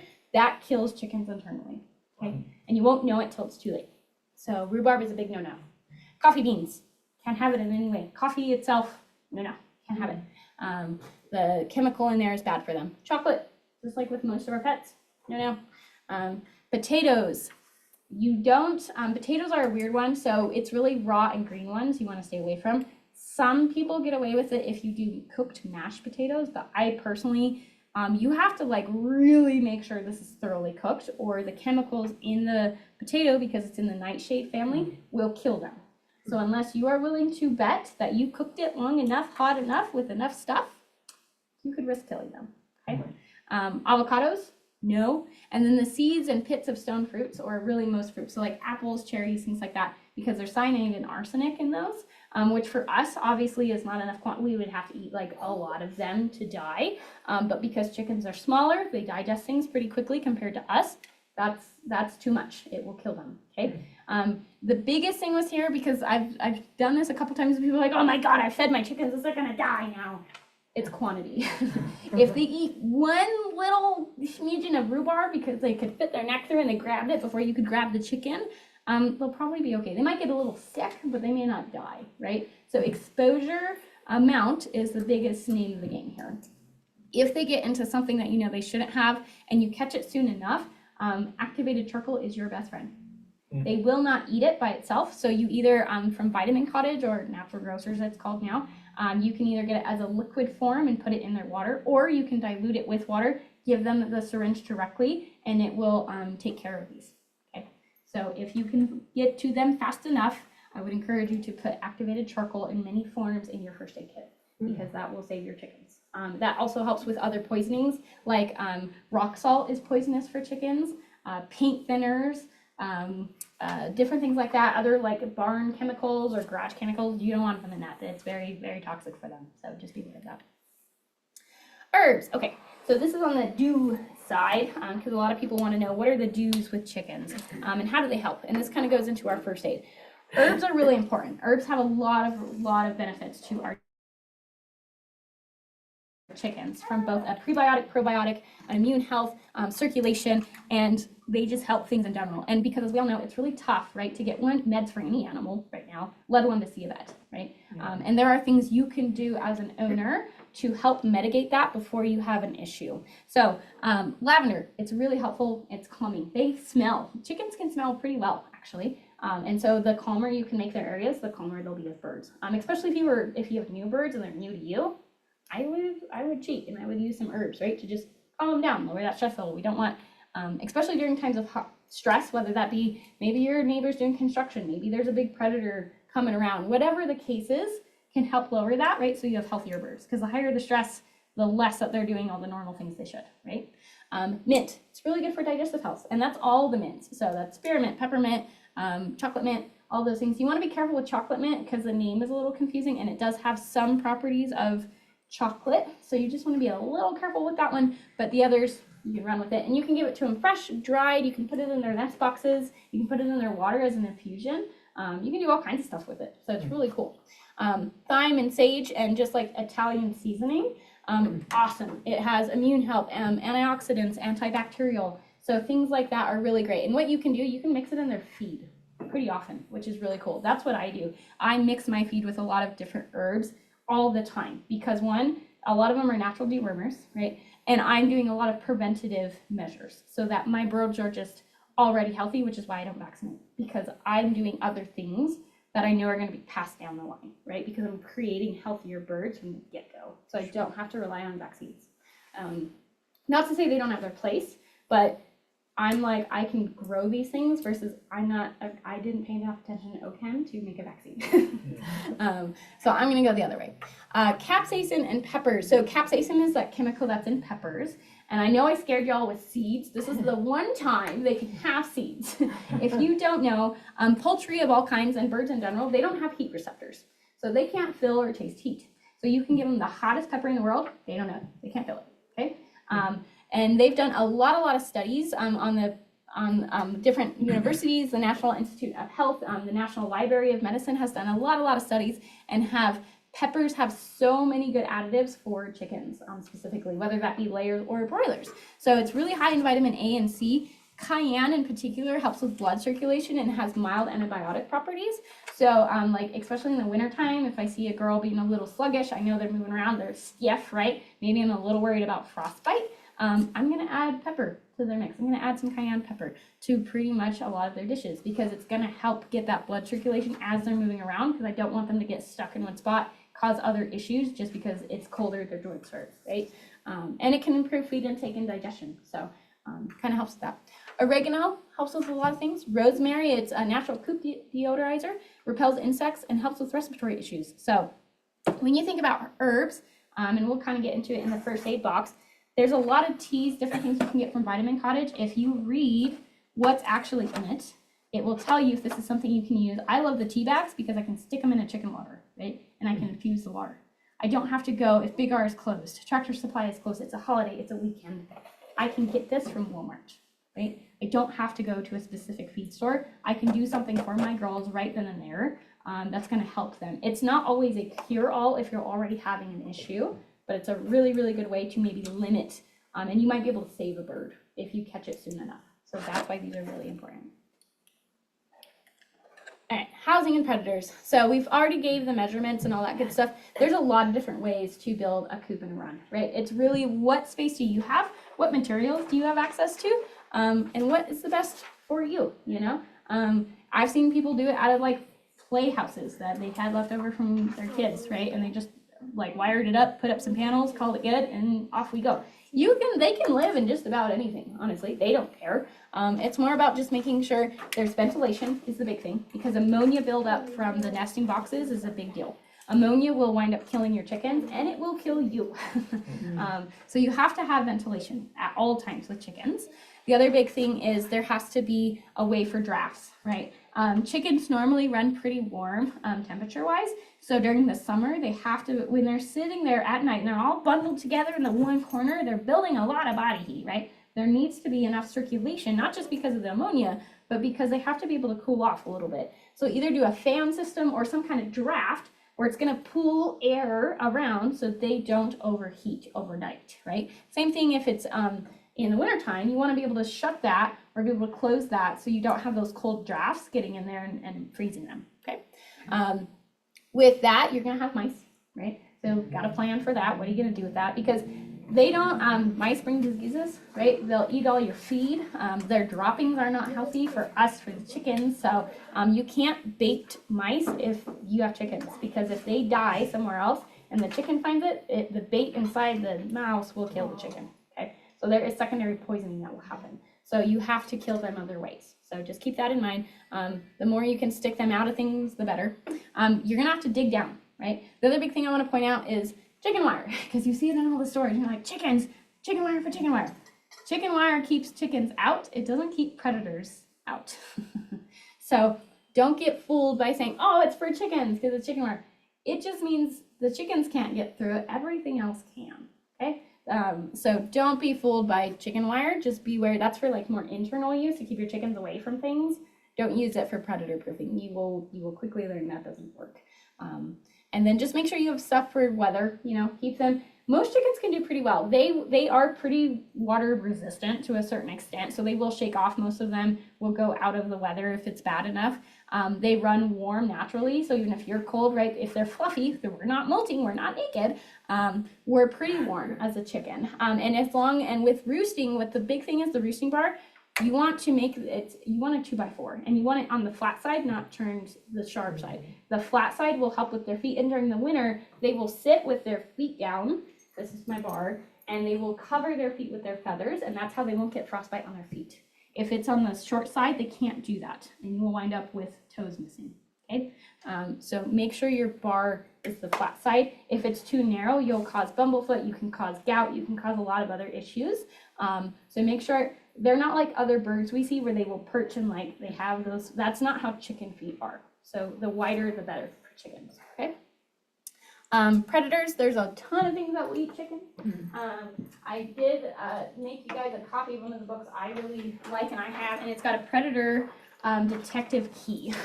Because sometimes, even if you build the best coop, you put all this money into it, you think it's great, you come out the next morning and all but 2 of your girls are dead, right? And you have no idea what killed them. You don't know what broke in. Maybe you don't have cameras up. You don't know how to keep it from continuing, because once a predator finds a feed source, they're going to keep coming back, right? So now you have something to deal with. So you have to figure out what it was, because that will tell you what you need to do different to make sure they can't get back in. And depending on what was the issue tells you what type of animal it was. So I would encourage you to make sure you have one of these, because they attack differently. Like raccoons, they can open things that a 3-year-old can, right? So you don't want easy turn things, because raccoons can do that. They have posable thumbs. You have to have things that are a latch system so they can't figure it out, okay? Raccoons will take their heads off, and they don't eat all of them, so they will just kill all of them, and they'll only eat like 2. So they will, minks will do that. Minks will kill for sport, and they will maul. So some animals, predators, will not just go out to eat your birds, they will just kill all of them for fun. So just keep that in mind. If you have a really good rooster, he's supposed to do his job where he protects, but if once he's dispatched, right, the rest of them are just panicking, trying to defend themselves. So things to think about. Snakes, for the most part, go after eggs or chicks. They typically don't go after full-grown birds. And here, because we have rattlers, bull snakes, gopher snakes, and red racers or the coach whips, they will go mostly after eggs. That's what they're there after. So if you can put up enough mesh, and remember you want it small because snakes can get through things you wouldn't think they can. The smaller the mesh or the wire, the better, so that they can't get in. And the other thing is, the more mice you have, the more snakes you're gonna have, right? So discourage the rodents so that you don't wind up with snakes, because the last thing you wanna do is stick your hand in the box, and maybe broody mama isn't there, but a bull snake is, right? And then you wind up getting bit. So be aware of that. The nice thing is if they just swallowed an egg, most of them can't bite you. So maybe be like, eat it, and then grab this snake, right? So you might have to sacrifice an egg to get rid of the snake. And then hawks, owls, and ravens will obviously eat chickens. I see your question, but I'll get to it in just a minute. Ravens, though, they will eat chicks and pullets. They normally don't attack full-grown hens. So just be aware of that. And crows actually will protect your flock, believe it or not. So crows are ones you want to encourage. Ravens are not. So be able to tell the difference between the two if you want to encourage one. Yeah, I saw you, but I'll go to you That's first. okay. Can you explain why you need to dig down? So because foxes, raccoons, skunks, a lot of those they will dig. They can dig down to about 6 inches, and they will get under your coop, under your run. They will find a way in, and they will eat them all. They will also, automatic chicken doors, be careful of what brand you use, because most of them have been breaking recently because raccoons and other things have been able to pry it off the tracks and get in. So make sure you read the reviews, because they are stronger than you think they are. Yeah. I gotta learn the difference between ravens and crows. Yeah, it's hard to tell from a distance. The biggest thing is listening to the calls is a big thing, and then there are size differences, and if you can get close enough, their color is different to a certain extent. So it's kind of just learning. And crows are attracted a little differently than ravens are. So I really pay attention. Then every time I see the crows come by my house, I'm just like, I leave out trinkets and things. So I'm trying to bribe my crows to hang out with me. I'm building a coop now, and I've got the 1/2-inch mesh screening. Digging in Pueblo West dirt is just like a killer. Yeah, it's tough. Now, my son told me that what I can actually do is I can bend it and maybe bring it out 12 to 18 inches, cover it up, and that will stop it. You can do that, and you can also put metal sheeting on top of that, so that way even if they get through the sheeting, because the thing is, if you make it tough enough for a predator, they're gonna stop. Now if it's a bear, they're gonna break in. But in there have been bears in Pueblo West, but in most cases you're gonna deal with something smaller. Right. That if they pull the sheeting off and they realize there's wire, they're gonna give up. They're not gonna keep getting in, unless they've already had a taste of your chickens and they know you got some tasty treats on the inside. Gotcha. So yeah, I would definitely, you can curve that, because my dad's done that on one of the coops I had him build, and then he's put sheeting on top of that. One also for the snakes and the mice, because mice will make holes and a snake will follow that right into the coop. So. Do you shut your door to your coop every night? I do. So I do have automatic doors, and That's those what I you was can looking set as where they sense the sun with, so they're solar powered, or you can set it with time. And then they do have automatic switches off. So like when the big storms come, I manually turn those off so that the doors don't open, because I don't want the girls going out getting frostbite, because they have a covered run they can go into. No, I ended up putting a solar powered fan in the top of it. Yeah. But during the winter, I would just shut that You off. can just shut it off, yeah, because they don't really need that level of Right. circulation, especially if they can go in and out. That will help with the ammonia. But yeah, you don't, yeah. So that's the big thing. And with solar, you just want to be careful that it's still working, because I found out that sometimes those don't Really? work. Because the biggest thing is if you do have automatic doors, because I do this and it's made me panic, it will close early, or your panel goes off or something, and the door, and it's not dark enough, and then they're all standing trying to get in, right, and they can't get in. They will find somewhere else to roost, right? Chickens are very quiet at night because they're hiding. Right? It's very natural for them to hide. They're not going to come to you. But a predator can see really well in the dark. Like, they're designed for night hunting, right? So if they're just sitting on like your picket fence, hoping nothing sees them, yeah, that owl's gonna be like, great, and slaughtering them all, right? So you really want, like, I love my automatic stuff. I love it. I also get very paranoid because I've seen it go wrong, and I lost a chicken to a feral cat because the door closed too soon. Really? So don't heavily depend on automatic solar systems. They will fail. Yeah. So yeah, be careful.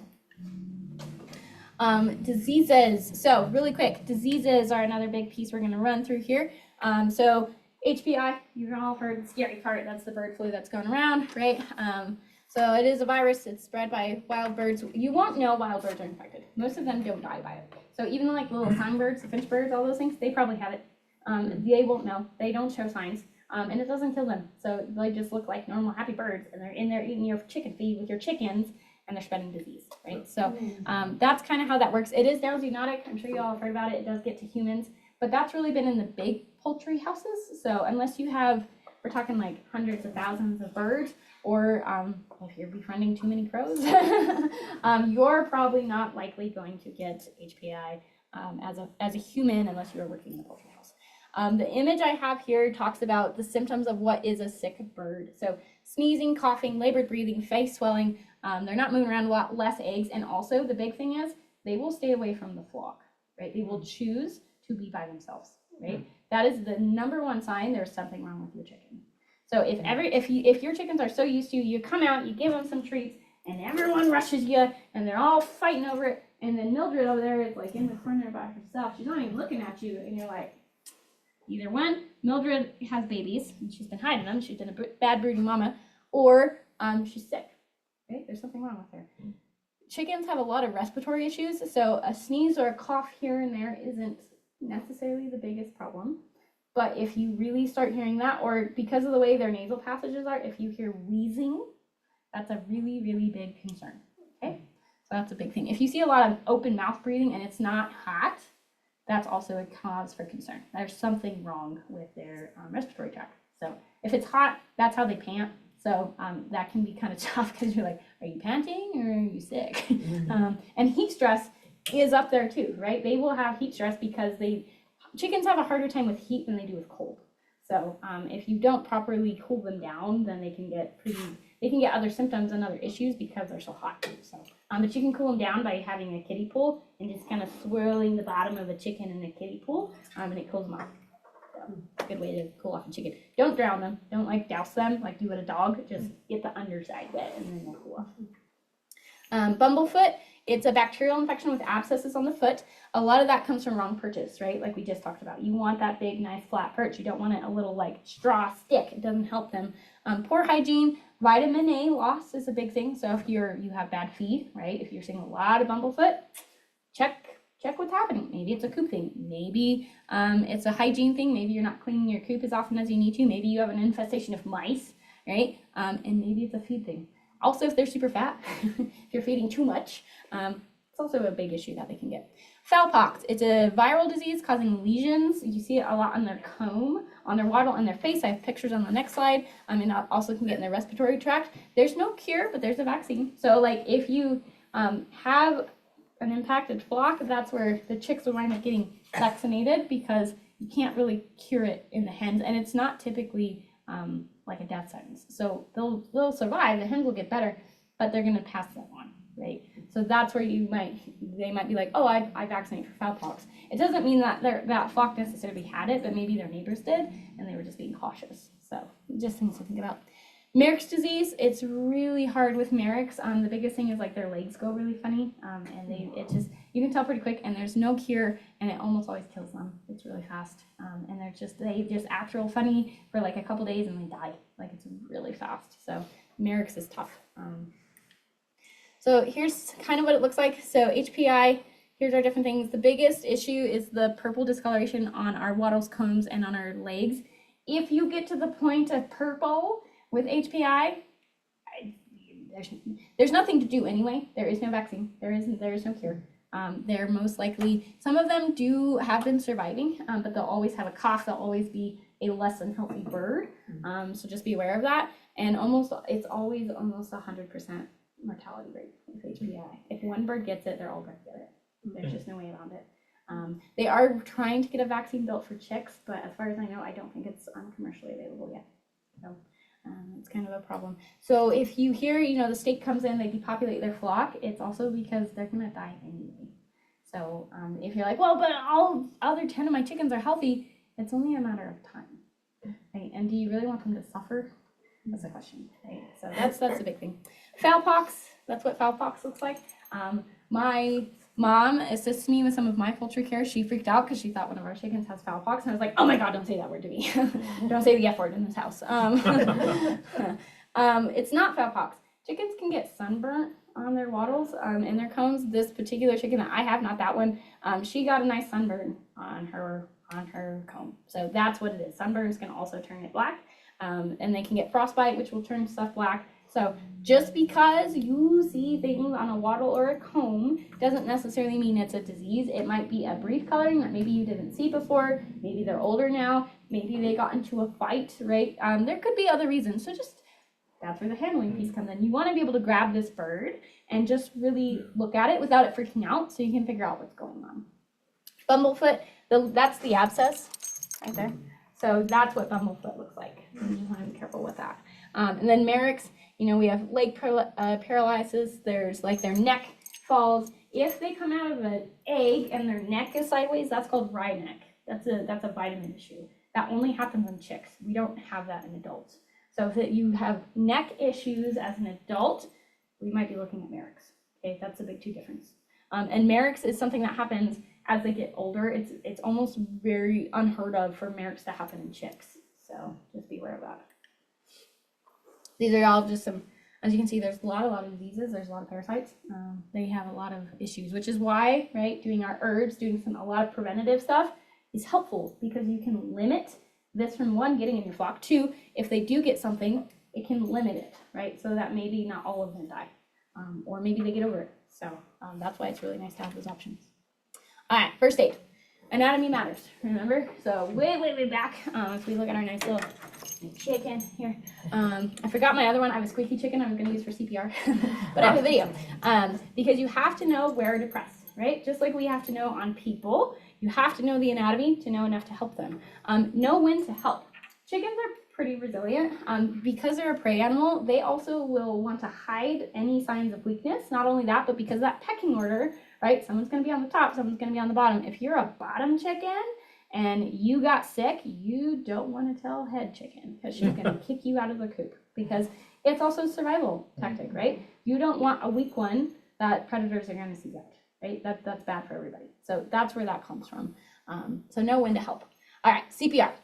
Why would we do CPR? Well, I can tell you, I had a chick about a week ago. Unfortunately, I couldn't save him, but he had an aspiration situation. I was able to get the fluid out of his mouth.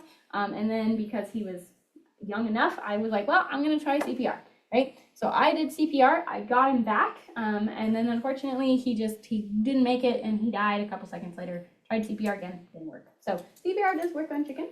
And if you feel like you really want to try and save them, you can do that. So what you would want to do is you want to open the beak, and on one of the videos I have, I'll show you guys, You can open their beak. When they're unconscious, it's a little easier because you can open the slit that they have. If they're still kind of conscious, and because they're gonna fight you, they don't want your fingers in their mouth, you can hold the wattle a little bit with your first finger and your thumb, pinch it, and then this will create that seal, and then get your finger in here and open the beak. Then you can do mouth to mouth and create that seal just like you would on a human, okay? So that you're getting air into their lungs. You're gonna do 5 breaths and then 10 compressions. So on a full-sized adult chicken, that's regular size, regular chicken, we're 2 fingers, right? And we're gonna do on our breastbone, so remember our crop, right? We have a breastbone and we gotta get under that where the heart is, and then we're gonna do compressions at a rate to 40 to 50 beats per minute, right? And then we're gonna stop for a minute, and we're gonna check for a heart rate, we're gonna check for breathing, check our vitals, and then repeat again for a minute, okay? If it's a small bird or a chick, you're using a finger, okay? Just like you would on a child or an infant, right? The smaller the thing you're doing CPR on, the less pressure you use, right? So that's how you do that. Heimlich. Why do we do Heimlich?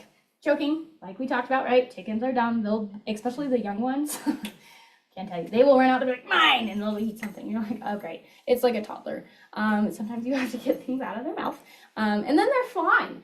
But the way you do it is unlike a person, we can't grab behind and pull, right? What you want to do is, if this is my chicken, you grab them by the feet upside down, and we're going to swing in a downward motion between your feet, like this. This is how you do chicken Heimlich, because it's gravity. I know, I told you you're gonna learn some cool stuff in here. And the centrifugal force will pop it out, and then they'll be like, ah, and you put them down, they're like, great, and then they'll run off and they'll be fine. Again, I've done it myself. It was a blueberry. One of my young chickens got a hold of too big of a blueberry because I couldn't cut it. It fell out of my hand. She was like, oh, and I was like, oh no. So I was like, yeah, and I'm like, boop, and she's like, better. And she ran off. My neighbors thought I was weird, and I was like, yeah, well, you know, saving chickens is what I did. Aspiration. So again, this is super, super common, right? And so here we have, this goes down into our lungs, okay? So this is where we have to put liquid, okay? You can drip things onto the very corner of their beak, and that will cause them, if they're awake enough, to like sip it. But if they're not, if they're really not feeling good, whatever, you have a sick bird, you have to do it with a syringe with no needle, obviously, and that's how you would do it. And you would want to get it in their beak to the side, just like that, otherwise they're going to aspirate. If they aspirate, the biggest thing you're going to need is an eyedropper, and you want to get it right again there, right where it is, suction stuff out, right? And if you do it quick enough, a lot of times you don't have to do CPR because it's just a blockage, and if you can get the fluid out, their lungs will start working again. So it's just a time matter. And then shriek trap chicks. So say you hatched yourself, you've done all those fun things we talked about, right? And it's day 21, and all of your babies except one are fluffy, they're panting, they have to get out, right? And the poor one egg is rolling around, everyone's stepping on it, the poor guy can't get out. And you're like, I have to get some of them out so this guy can finish happing. The minute you open that lid, the humidity pops out, right? You're shrink wrapping this membrane. Okay. Oh. And that baby will not be able to get out of that membrane. Okay. So there's a couple things you can do. If the chick is still like making its way, it's really, really close. You can just use like a spray bottle and spray the membrane, and that will keep it wet enough. Put it back in quickly, close the lid back down, raise your humidity. Right. It might, if it doesn't progress in like an hour, that means something's wrong. Right. It's not wet enough. Maybe they're twisted, they can't get out. Okay. They're gonna need help. The biggest thing is if you're gonna help a chick out, their blood vessels can sometimes still be really attached to this membrane. So you want to find the air cell, right? So you need a candle, figure out what side has the air cell, because if you pop on the wrong side, you're gonna rupture that membrane, they will bleed out, you will kill them. It's very horrific, it's very traumatic, you don't wanna do that. It sucks. You feel really horrible. Find the air cell, poke the air cell, then carefully, what I do is I have a nice little suture kit. And in here, I have tweezers. And I have surgical scissors, right? Because this allows me to get precise tearing, because their feathers are right under that. They're right under the membrane. So you can't get in there and just start getting rough. You will kill them. You can also eviscerate them if you're not careful. You have to be so, so careful. You have to take your time. You have to go slow. Wet, wet, wet is the best you can do. Go slowly. Take the vessel off. If you see bleeding, stop. Stop. You have ripped something somewhere. If you keep going, you're going to bleed them out. Okay? And they will be screaming because they're bleeding out. Okay? You can put Vaseline on it to help.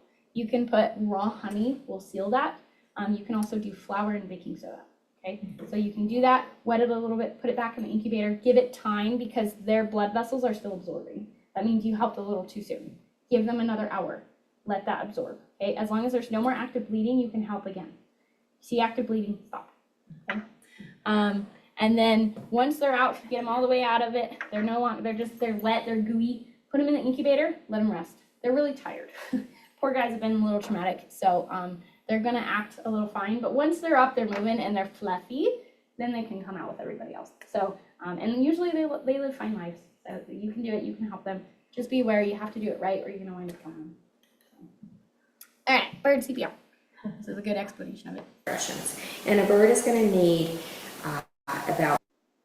We'll back it up.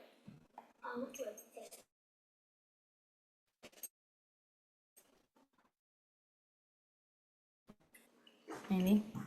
Hi, this is Diane Burrows from birdsupplies.com and welcome to our weekly video chat. Today we're going to talk about how to give your bird CPR. And you may think, gee, that's kind of far-fetched.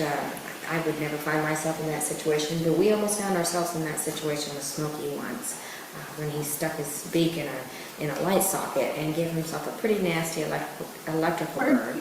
He got a pretty good shock, and we're just pretty lucky that he didn't actually lose his vital signs. But that was an eye-opener for me in terms of teaching me that I need to learn how to give my bird CPR should the situation ever arise.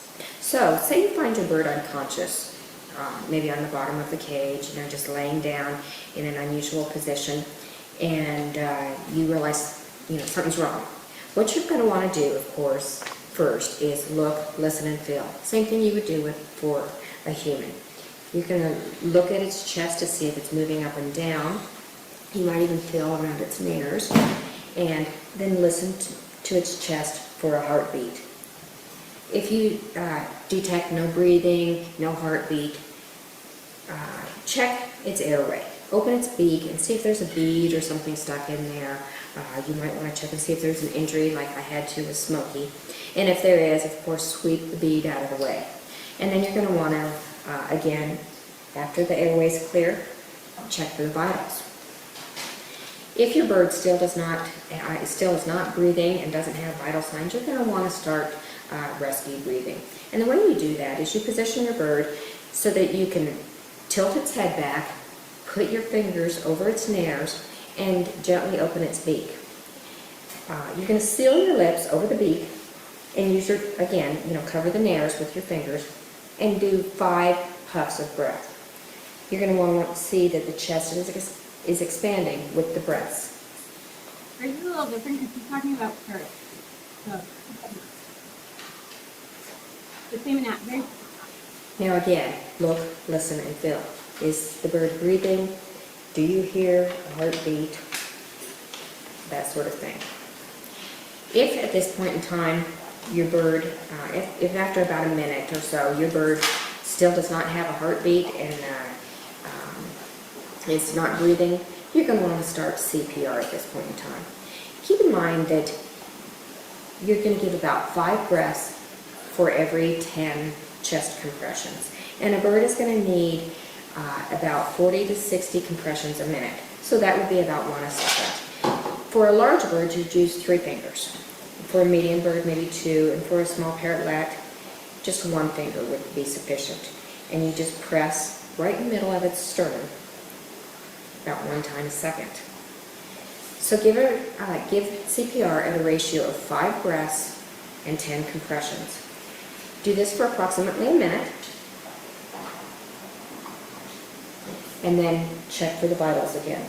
Do you hear a heartbeat? Do you feel the breathing? Is the chest going up and down?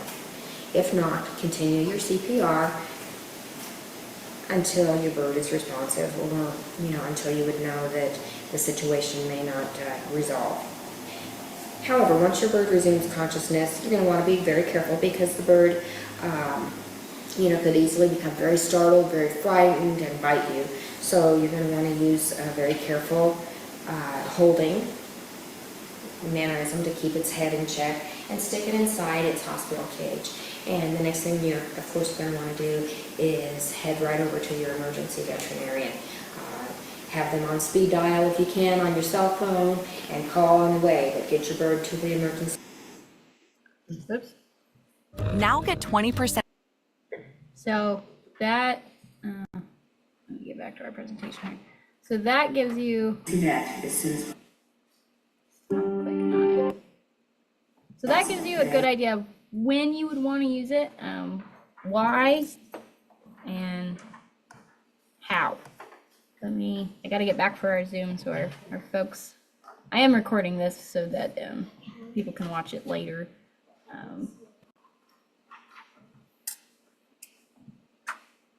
Alright.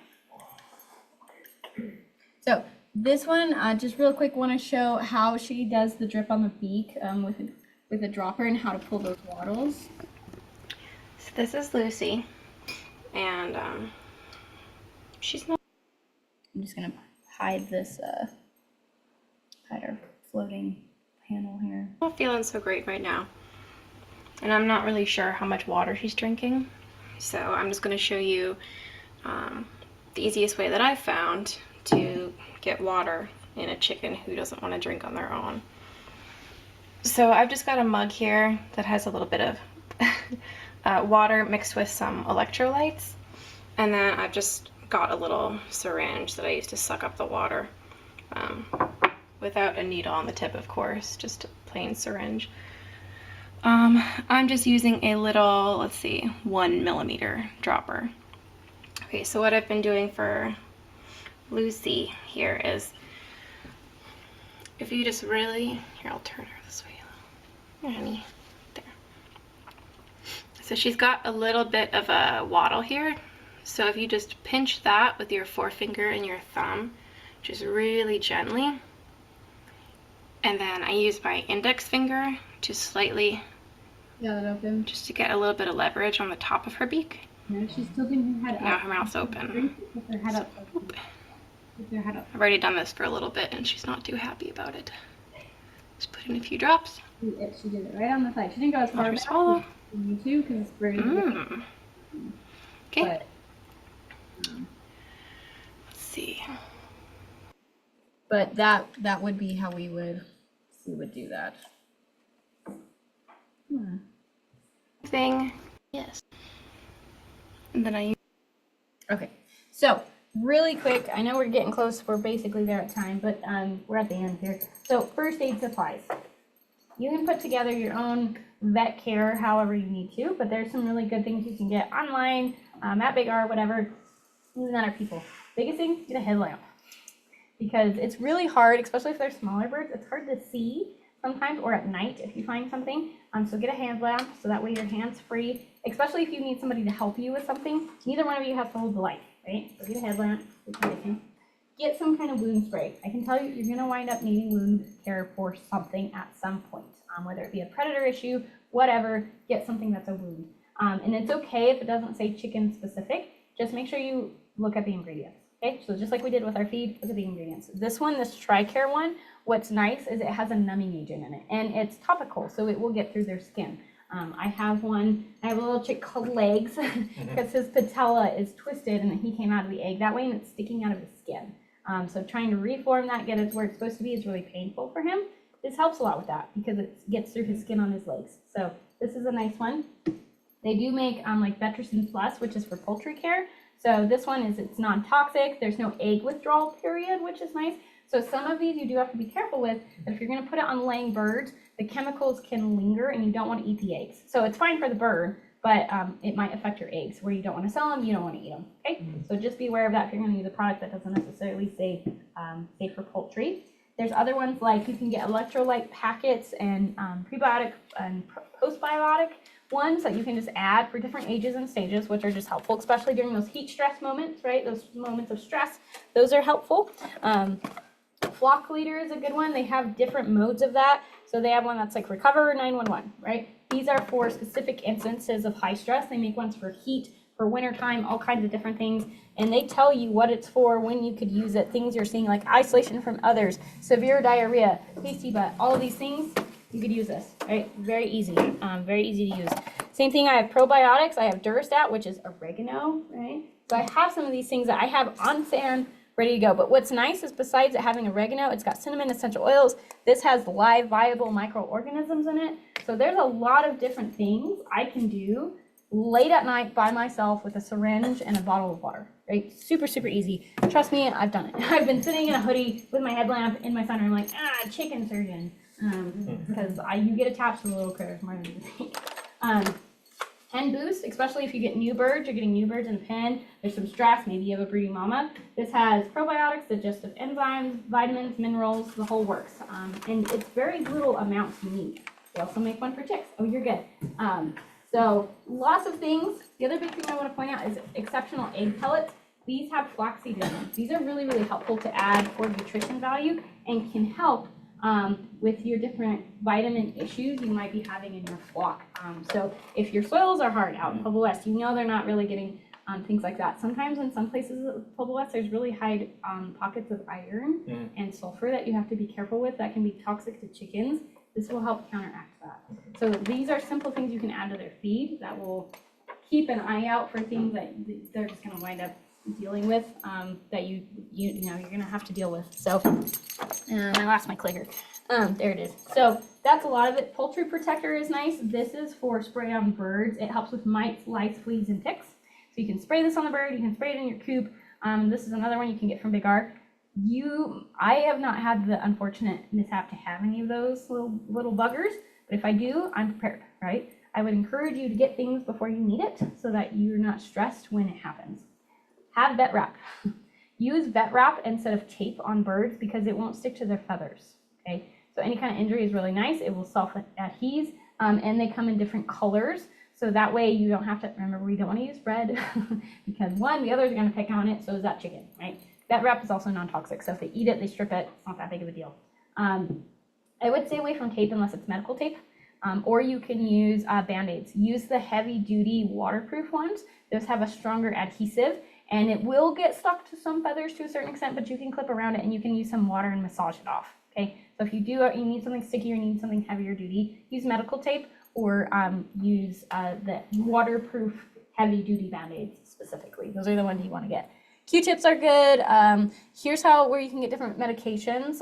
If you do want something, you can get Merrick's vaccines. You can get some other stuff that you can't buy at Tractor Supply, Big R, whatever. VetRx is really nice. I do have this. This is really important for respiratory. This is something that will counteract respiratory issues in the moment more than a preventative will. You can definitely do these. I've done that and helped. This is what's going to save them in the moment, though. I've saved many a bird using VetRx. You have to warm it up because it doesn't mix with water. It's like an oil-based solution. So you have to warm it up, but you can also spray it on them. It's also a calming thing. So it helps with pain too, which is nice. And then Silver Honey, it's another wound spray if you need that. You can also give chickens aspirin, but you have to know the body weight, and then you have to crush it up and mix it with water and dilute it. So aspirin is another one. But remember, aspirin is also a blood thinner, right? So just how it works in humans, that's how it's going to work with chickens. So if it's an open wound situation, aspirin's not your friend, right? So be aware of that. All right, resources. There's a bunch of other stuff. There's some other things I kind of wanted to briefly talk about. So this is like a iron mineral supplement. It's called Star Bar. So this is different things. It helps with eggshell quality, skin and bones. So if you're having an issue with your calcium, stuff like that, you've tried all those things, you're still having issues, this is a good way around that. Same thing with poultry cell. It's another vitamin and mineral thing. Especially if I've had issues where I bought feed, it sucked, and I was not going to waste a 50-pound bag of new feed. It was crappy feed. It was fine, but the quality sucked is what it was. So I went and bought 50-pound bags of sunflower seeds, of wheat, of barley, and I mixed it, and then I used this to counteract with the vitamins and the minerals that I knew they were missing. So you can do these things if you wind up and you're like, I'm not going to go buy another bag of 50-pound feed that I just bought, right? You can do some workarounds. So What was that called again, Beth? this one is poultry cell. Cell? Yeah, Spell that? SELL. Thank you. Yeah. And you guys are welcome to come up and take pictures of all this stuff and look at it. The big things I wanted to point out in the teas, like this blueberry sage stress relief. It's for people, right? And it just sounds nice. But the main ingredient is ashwagandha root. Ashwagandha is huge. It's massive in respiratory and digestive issues. It's really, really big. They don't need a lot of it. And you can just put this in their water and put it in. And this has been super key. Everything else in here is safe for them. It's got like blueberry pieces, lemongrass, sage, all of that's super healthy for chickens. So read it, know what ones are really helpful for chickens, keep them on hand as just tea bags. It's super helpful, and you can leave, and that's not something you have to constantly douse, right? You can use it and leave it and forget it, so which I like a lot. And you just keep it in their water? Yeah, you don't have to like heat it up like you would for a human, because it will seep even if it's like cool water. I normally try to like get it going a little bit, so I might soak it first in like warm water and throw it in their water. Especially if I have one chicken that I know is coughing really bad, I know all the others are infected. Even if they're not coughing, they're not sneezing, they're carrying that virus, right? It's something viral, and I just want to be preventative. Where if I have someone that's really sick, I don't want the others to get to that point. So I'm going to make sure everyone's getting medicated, so whether they're showing symptoms or not. One bag in like a 2-gallon feeder. Yeah, with most of these, you can't, with the natural stuff, you can't really over-medicate. Okay. But the biggest thing would be if you have birds of really young ages. If you have something less than 6 to 8 weeks of age, that's where you can get into trouble. So be very, very careful with your dosage level if you have anything that young. Anything past that, a bag or two in a 2-gallon, I would do like 1 bag for every gallon of water that you have. As a general rule of thumb. You're not gonna like, the most they might have is maybe like super watery diarrhea if you over medicate with these. With the bigger ones, you'll have other, you can cause some organ failure and stuff if you're not careful. So yeah. What do you put in the bottom of your coop and like in the laying bins? As bedding? Bedding? So it depends. I change it out seasonally myself, and you guys are welcome to chime in. I like straw for a lot of reasons, because it's easier to clean. I can see if I have mites or lice or ticks or all kinds of things. I can see it pretty easily. Some people like to do hay. They use like shavings, stuff like that. Shavings are a little easier to clean up, but they hold more dust, right? I had somebody suggest actually putting sand. Sand has been making its way, but there are very specific types of sand you should use, and you have to be aware of the climate. Like our climate, West, super hard, super dry, super windy, right? Yeah. Unless you are going to get very high quality sand, I'm talking like $100 a bag sand for chickens, which if that's what you want to do, that's fine. Otherwise, it's going to get hard, it's going to compact, and you're never going to be able to get it out. It will become like concrete. So it's not, it's a hype, and if you do it right, it could absolutely work out.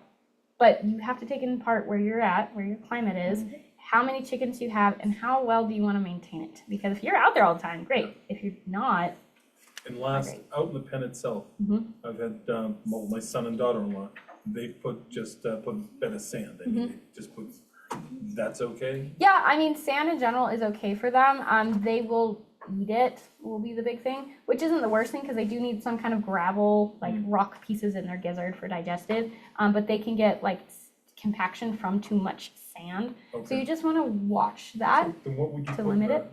So like I've done bigger rock sizes in some of my coops where it's like, it's bigger where like most of them, like it's too big for their mouth. Like I know they're not going to eat it, but it's easier for me to clean and maintain. I'm not like, if there was a snake in there, I'm easily going to see it. But walking on it isn't gonna bother their feet or anything? like No, it's really just when they're roosting is when they have that. If I had a bird with like the bumblefoot abscess, it's going to go in a sick pen anyway. I wouldn't keep it out where I know it's going to bother that abscess. And then in my nesting boxes are really cool. You can get like, there's like slip mats that are like washable, that are really easy, because they don't sleep in those. They only use them for laying eggs, unless you have a broody mama, but she's just laying there being in the way. So you might want to put her in broody gel anyway. You can do like straw. There are like nesting sheets you can get from like Big R. You guys have probably seen them. Those, I use those too, because what's nice is they have the cardboard piece, or like it's a cardboard film underneath, which is really easy to pull if you're going to change it out. It's super easy. Keep your eggs really clean. It's really easy to use. So different things. You just want to make sure keeping it clean is the biggest thing. You'll hear like the deep litter method, which is where you layer straw and shavings and stuff and poop throughout the winter. So it composts down naturally and it builds heat in there. But eventually you have to clean that because of the ammonia and all the other chemicals. You want to be careful. You want to use things that have natural cleansing stuff to it, because chickens are very, very sensitive to harsh chemicals. So you don't want to use bleach. Bleach is not your friend with chickens. Vinegar is a really good way. Lemon balm is a good way to go about it. Diatomaceous earth is another good one, but diatomaceous earth, if you don't know when you want to use food grade, otherwise you can't eat the eggs if you don't use diatomaceous earth, that's food grade. The other big thing, you have to wear a mask. You have to wear like an N95 mask with diatomaceous earth because it will burn your lungs if you do it in an enclosed space. So be very, very careful with that. You could easily hurt yourself with diatomaceous earth. Now, lime to sanitize the Lime can help. Again, you just want to be careful because it can soak through their skin and you can cause some toxicity issues. So you can use it to a certain extent, but be careful on the amount is the big thing. And they do need access to dirt baths. So if you do have a spot, they need actual dirt because that's how they keep themselves clean from lice and ticks and all those other fun things. So they need actual soil content, and you'll see them get in there and throw dirt all over themselves. That's how they bathe. They don't get in. They're not like the songbirds where they get in the water. They'll do it with dirt. Any other questions? Is like wood ash something that you could also incorporate Yeah. into their dirt baths, or is it toxic for the respiratory system? You can use it. It's got to be completely cooled for one from fire hazard and then just chickens being nosy. Two, you want to put it in an open space because of the respiratory issues, because they're going to dig through it and they're going to inhale it. As long as it's outside, like you're not putting it in the coop where it's very blocked in, it's fine. And then the other big thing is, what are you burning? Like if it's just wood, you know it's only wood, there's been no styrofoam, no packing peanuts, nothing crazy, it's fine. But did you burn cedar? Did you burn pine? What did you burn? Because remember, cedar, especially when it's burned, has a lot of those bad respiratory issues. So you want to be careful of what you're burning before you put it out there. But wood ash is really good for them, and it helps with feather coating. Yeah, I do it a lot myself. Other questions? Yes. Whole different subject. I had a small, like 3 chickens, and she lost both of her siblings, and there was a lone chicken. And I got 4 chicks last year, and she would not accept them. Yeah. I now have 2 different areas. And I thought, okay, did I do it wrong? Because I had read, but she would not accept them. Yeah. Not when they were small, not when they got bigger. So is there a better way to, like when you already have established chickens, to introduce the chicks? How did you try to introduce them? What did you do? I put them in their cage inside of her run. Did you do it at night or during the day? Well, I tried during the day, but it was mostly during the day. Okay. So there are some different ways to do it, and sometimes some chickens just, they will not, especially since she lost her original flock mates. They do go through a grieving period, because they understand loss to a certain extent. And they do have empathy to a certain extent. So she was probably dealing with some of that. And then the younger ones are automatically ones that are going to get picked on. It's just how it works in chicken society. The younger you are, the more you're picked on, unless you stand up for yourself. A trick you could do is at night when she's already roosting, if the other ones already know how to roost, place them on a roost, not right next to her, but place them on roosting bars by her.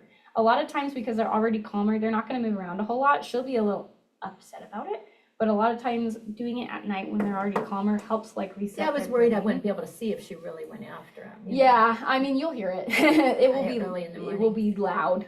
You'll hear the ruckus of them figuring it out. And again, you'll want to watch, because maybe they're just establishing that pecking order, and as much as it's going to bother you to watch them be violent with each other, you have to just let them figure it out. But if it's bullying, right, that's when you would stop. So how old would you wait for the chicks to be to try and do that? I don't do it until they're at least almost the same size as full-grown chickens. Okay. Yeah. If you do anything younger, they are going to get bullied and they could kill them. They would likely kill them. So you really want them to be pretty big birds or they'll hurt them. It's just the way they are. Okay. Other questions? Do you have tips for choosing a location for a coop? Yeah, the biggest thing is, like, I would watch where your snow melt is, and especially how you're gonna design your roof, because that's gonna create runoff one way or the other, and mud for chickens is horrible. They get really bad foot diseases really easily. So the more mud you have, the worse off you are. So with any kind of runoff, spring, snow, whatever, also them standing in snow all the time, even if it's in their run, you're gonna get frostbite. You're gonna have issues in the winter. So don't pick somewhere that has heavy snow coverage. Heat, same thing. They don't deal well with heat, especially at night. If you don't have a fan, you don't have another way to cool them off, that heat's all staying in that coop. So if you're not keeping the doors open, you're not doing something, and it's in a bright, sunny spot, you're just cooking them the whole time, and then they're gonna wind up either dying, having issues, things like that. So not too hot, not too cold. I would watch anywhere that's close to another building. You have to be careful because within the new zoning code now in Pueblo County, you have to change where your coops are based on where your neighbor is. So depending on where you're at in the county, I think it's like 3 feet from the property line is what you're supposed to do. So you just keep that in mind as well, because sometimes your neighbors are cool about it, sometimes they're not, and they're gonna cause a stink. And then the last thing you want to do is build a really nice coop in a really nice spot, and then zoning comes and says, nope, you can get out, pull it, put it somewhere else, and it sucks. So that's the other big thing. And then the predators. How well can you protect your coop, and where can you see it? And are you going to run power? Do you need to run power at some point? So where is your nearest outlet? How far can your extension cords go? How are you going to deal if it's raining, if it's snowing? You know, how are you going to protect those outlets? And then when there's power holes, you're going to get critters finding that as a way to get in. So be mindful of that. I had a squirrel who used that. He chewed through all of my cords, and then he chewed through my stuff, and then he ate all of my chicken feed. So I learned the hard way to encase my cords and to make a different passageway. So yeah, keep that in mind. So predators, climate, and then property lines are the big things. Roosters in Pueblo West, yes, no? Technically, by the metro, you're not allowed to have roosters. That doesn't stop people. But yet you can hear them. You can hear them, and it is a compliance system. So zoning and planning and development is a complaint deal. Yeah. Someone has to complain. And also you can say, like, also they can't go onto your specific property without one you being there or a warrant. They can only see what they can from the road. Mm-hmm. So if you want to do something to that extent, I would be creative in your coop location where it's not in public view. And especially because chickens make all kinds of noises. So unless that person, who I can tell you from experience, planning and zoning are not ag people, they don't know chickens, they didn't come to this class, you can say, how do you know it's a rooster? Chickens make all kinds of noises. How do you know that's a crow? So similar to if you're gonna have a party, you invite your neighbors. Okay, so you give your neighbors eggs. Okay. Yeah. Happy neighbors are good neighbors. Alrighty. Well, cool, guys. There is a survey in your folders. I just need it back real quick for you. It says survey on it. If you'll take it for me real quick, and you can put a pile of them up here by the sign-in sheet. And then if you want to look at any of the items, you want to take pictures of any of it, you want to look at any of the teas, I encourage you come do that. Take pictures of all the stuff. If you didn't get all the handouts, please make sure you do that. And then resource-wise, get the magazines you see from Big R and stuff. They have really, really good stuff in there, more than you think, especially when it comes to first aid and building coops and different ideas. There's really cool stuff in there. I buy a new one, I'm guilty. I buy a new one every time I'm like, oh, yeah, I get so excited. Book-wise, one of the best books, that other one I showed you guys was one on genetics. This one, Story's Guide to Raising Chickens. This has that predator deal I showed you guys. It's got stuff about coops. It's got tracks of different animals. This book is worth getting. It's a lifesaver, I tell you what. So get your books, get good verified information, talk to the universities. That's what we're here for. So, cool. Take pictures, look at things. Thank you. Yeah, thanks for coming. Appreciate it. Any other questions while you guys are filling stuff out? Comments? Millions of questions. I know. I was like, I have so much info. I'm like, how do I put all this into that? I was like, I want to spend hours talking about chickens. My favorite topic. Is there going to be a Chickens 102? There should be. It's in there. Like, now we're going to get into the dirt and the weeds of how many do you have? Right now, I have 22, and then I've started to breed specific ones that I'm gonna start going through, and I'm going for the rainbow. So I'm gonna be switching birds left and right. The coop that I just built, I mean, it's 2x4 walls, I'd have them insulated. I bought windows. That's my dad. Yeah. It has a weather vane, like my dad Yeah. went really, we call it Chicken Taj Mahal, and then we subsequently built Chicken Church, so we have a chicken town, that my dad has built, and all the buildings have different names for. Seriously. Yeah, it's pretty cool. So I feel the pain. You will not regret putting all of that in. Yeah. I It wish I is- had more of that. It's And my nice. husband didn't wanna go through all that, and I'm like, I think it would be better if we any, but It no, saves and- you. I'm retired, I need something to do. and the Exactly. The The ventilation is super huge. important because Yeah. It's better to have it and not need it than not. And not have it needed. Yep. But I've had them in different houses over the years, and